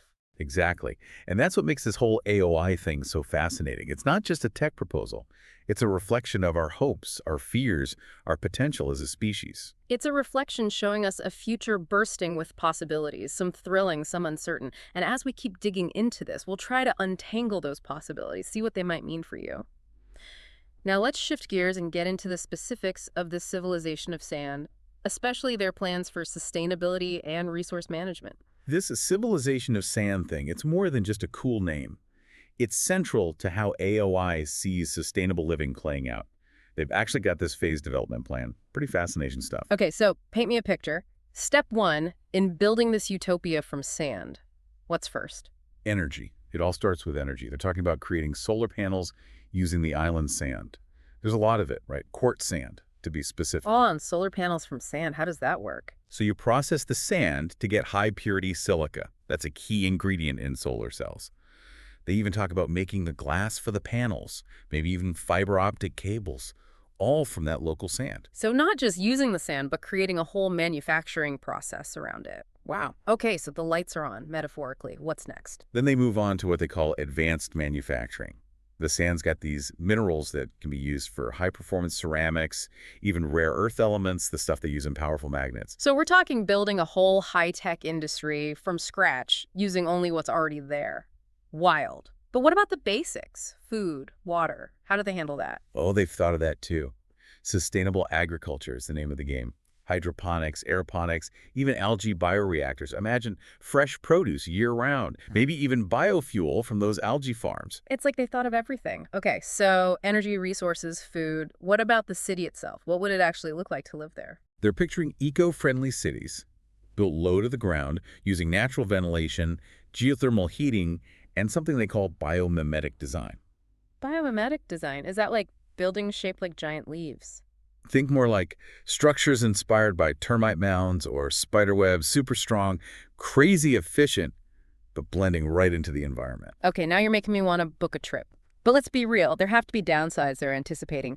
What are the potential problems? They know there are environmental risks, potential resistance from people to such a big change, and just the sheer complexity of managing something this massive. So how they plan to deal with those risks? They stress the need for constant environmental monitoring, really strict resource management, and this is key getting the community involved. This isn't just a tech fix, it's about people coming together around a shared goal. Makes sense. You can't just force a civilization of sand on people. They have to be part of building it. It's like this whole project is a mini version of their bigger AOI ambition. It's not just the tech, it's how we use it to make a better world. But civilization of sand is just one application, right?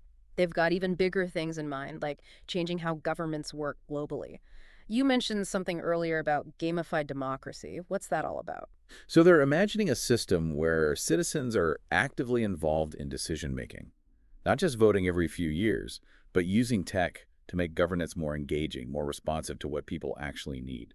So instead of just voting every few years, imagine weighing in on important issues in real time, right? Using your phone, maybe even a VR headset to make your voice heard, help shape your community. That's the idea. They also talk about using AI to analyze data, give policymakers better info so they can make smarter decisions. Okay, so potentially less gridlock, more effective governance. Sounds promising, but also kind of idealistic. What about the concerns around AI bias? Could these systems be manipulated? Those are valid concerns, for sure. And to be honest, I didn't see those addressed directly in what you sent over. It's still a developing concept, so there are lots of unanswered questions about how it would work in the real world. Right. Bold vision is one thing, making it a reality is another. But this gamified democracy does line up with their goal of empowering people, building a sense of responsibility for everyone. Exactly. It fits right into their whole joyful, responsible abundance philosophy. They seem to believe that giving people the tools, the opportunities to shape their world leads to a more equitable, sustainable, and ultimately more fulfilling future for everyone. It's a hopeful vision, I'll give them that. But they're not just focused on the outside world, right? They also talk about AOI as this tool for personal growth, self-improvement. How does that fit in? This is where their meta program comes in. They don't see AOI as this static thing, but as a platform that's always evolving, learning, adapting, right alongside the human user, like a two-way street. So AI that helps us become better versions of ourselves, is that what they're saying? Kind of. They talk about AOI helping you set goals, track habits, even giving you personalized advice based on your strengths and weaknesses. Like having a super coach available 24/7. That's both cool and a little creepy. If this tech knows so much about us, how do we make sure it's used ethically? Especially if it's learning and changing on its own. Million-dollar question. And while they mention things like data privacy and user consent, it's something that needs a lot more discussion for sure. Like any powerful tool, it could be used for good or for bad. A real tightrope walk, balancing the excitement of new tech with, not accidentally creating a dystopia. But let's talk about the people behind AOI for a sec. Beyond this Luke Catalyst guy, there's a whole network of people, organizations, all working on this. You mentioned 500 Queens VC earlier. What's their role exactly? We're more than just investors. They're actively searching for and supporting female entrepreneurs who get what AOI is about, providing funding, mentorship, a way for their ideas to be heard. I like that. By supporting women in tech, you're not just promoting diversity, you're tapping into this huge pool of talent and new ideas that often gets overlooked. Absolutely. And it's not just 500 Queens VC. They mentioned something called Aura Entrepreneurs Co-Living, too. Sounds like they want to create collaborative spaces for innovators working within the AOI world. Like a think tank, but people are living there too. Yeah, exactly. Picture it.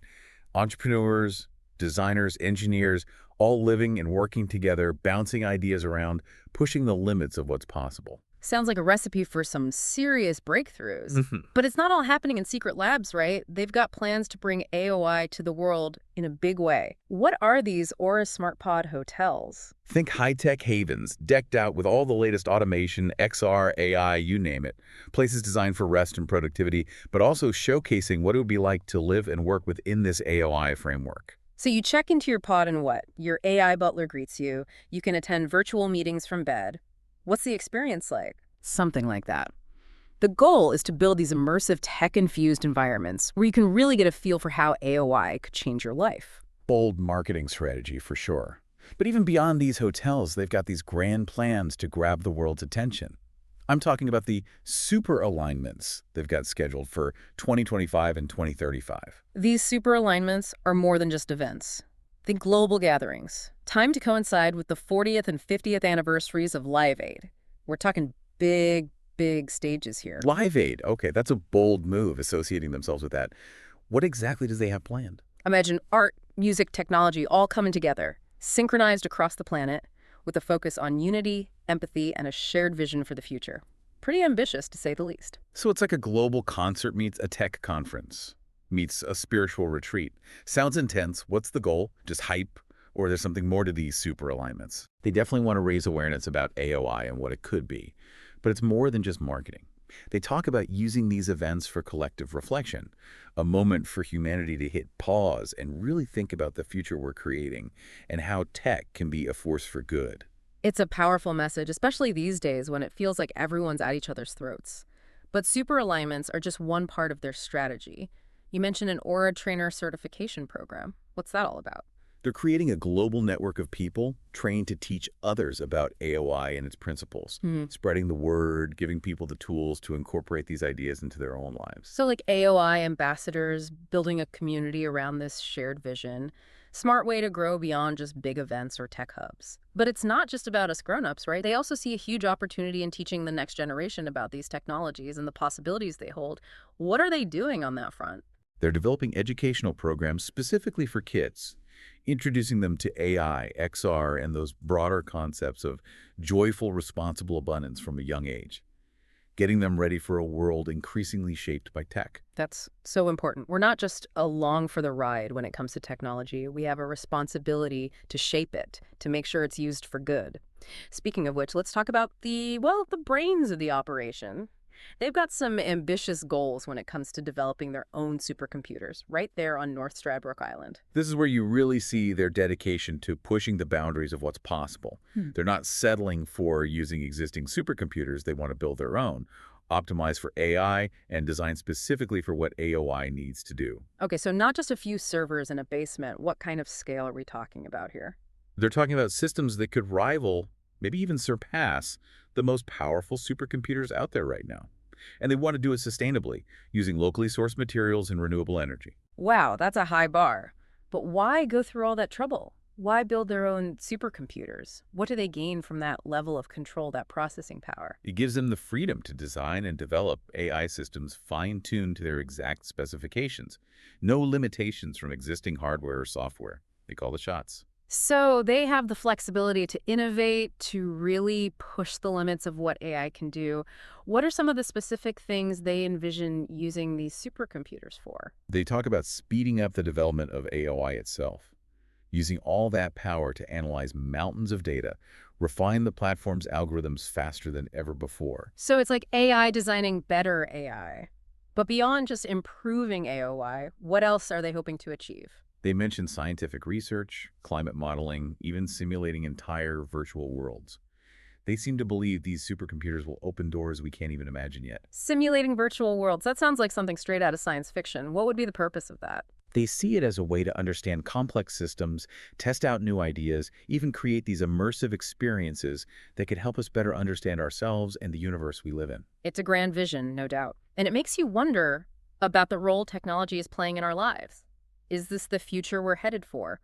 One where AI isn't just a tool, but a partner in shaping our destiny. It's definitely a possibility. Yeah. And whether AOI succeeds or not, their ambition forces us to face these questions head on. What happens when we create technology this powerful? It's a conversation we can't afford to ignore. As we dig deeper into these materials, we'll keep unpacking the potential benefits and the risks of this tech, what it could mean for all of us. Now, before we move on, let's address the elephant in the room. This all sounds incredible on paper, but how realistic is it?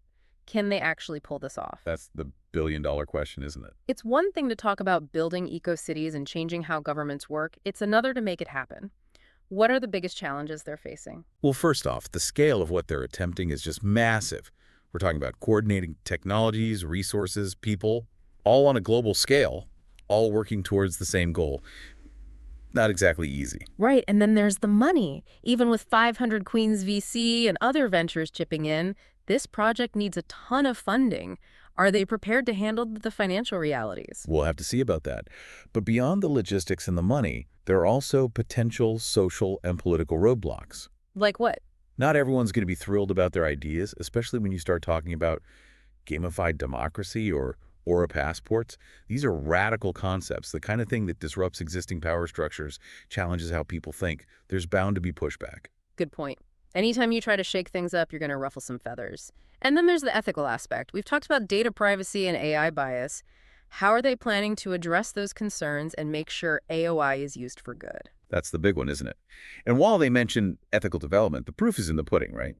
It's easy to talk about responsible innovation. It's a lot harder to actually make it happen in a way that benefits everyone. It's a tightrope walk, that's for sure. And they'll need to walk it carefully if they want people to trust them, to get on board with their vision. So where do we go from here? We've looked at their plans, their challenges, all of it. What's the next layer we need to peel back to really understand what AOI could become? I think it's time we dig into the core of AOI, the tech itself, specifically their plans for building advanced AI, pushing the limits of machine learning. That's where things get really interesting and maybe a little bit scary. Okay, let's do it. Let's talk tech, let's talk AI, and let's talk about what it means to create a system that could radically change how we interact with technology and ourselves. Okay, let's dive into the brains behind AOI, the AI itself. They're really pushing the limits here, even talking about creating specialized computer chips that work like the human brain. What's the idea behind that? It's about moving beyond just raw processing power. They want to create AI that doesn't just compute, but learns and adapts more like we do. Imagine a chip that understands context, makes intuitive leaps, basically, thinks more like a human. So instead of programming AI, they're trying to, grow it. That feels like a whole other level. What's the advantage of that? They believe it's the key to unlocking AOI's full potential. With this kind of AI, imagine personalized learning programs that adapt to your every struggle, healthcare systems that predict health issues before you even notice them, a world where technology truly gets us, anticipates our needs. It's like something out of science fiction. But that much power comes with a lot of responsibility, right? How do you make sure this technology is used ethically, especially when it's learning and evolving on its own? They emphasize the importance of incorporating ethical guidelines right from the start.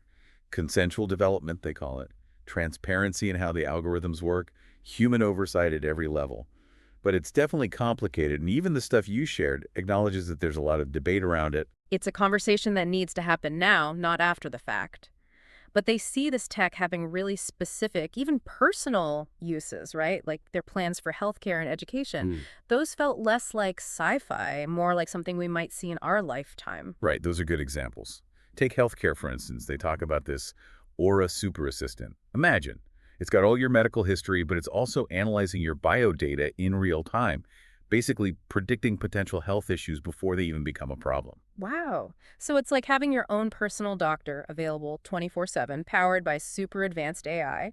What about education? How would AOI change the way we learn? Picture this. Textbooks that come to life with augmented reality, AI tutors that tailor lessons to your specific learning style. Their goal is to make education more engaging, more effective, and accessible to everyone. That's a game changer for sure.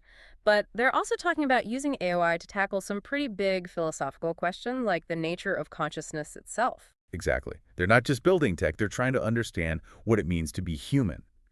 They want to use AI to study brain activity, our biodata, even our subjective experiences, to create models that help explain how our minds work. It's kind of mind-blowing when you think about it, using technology to understand our own consciousness.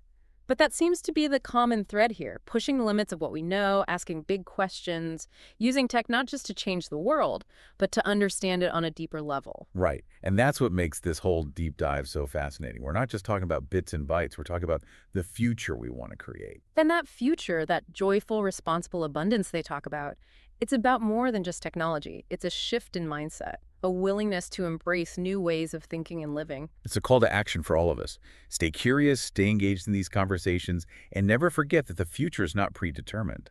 It's something we create together. Well said. And that feels like the perfect place to wrap up our exploration of Aura of Intelligence. It's been quite a journey, from cutting-edge technology to ancient wisdom, all while pondering the nature of consciousness itself. Whether AOI achieves everything it sets out to do, it's already making us think differently about the world and our place in it. And if this has sparked your curiosity, don't let the conversation end here. Keep exploring, keep questioning, and keep imagining the possibilities.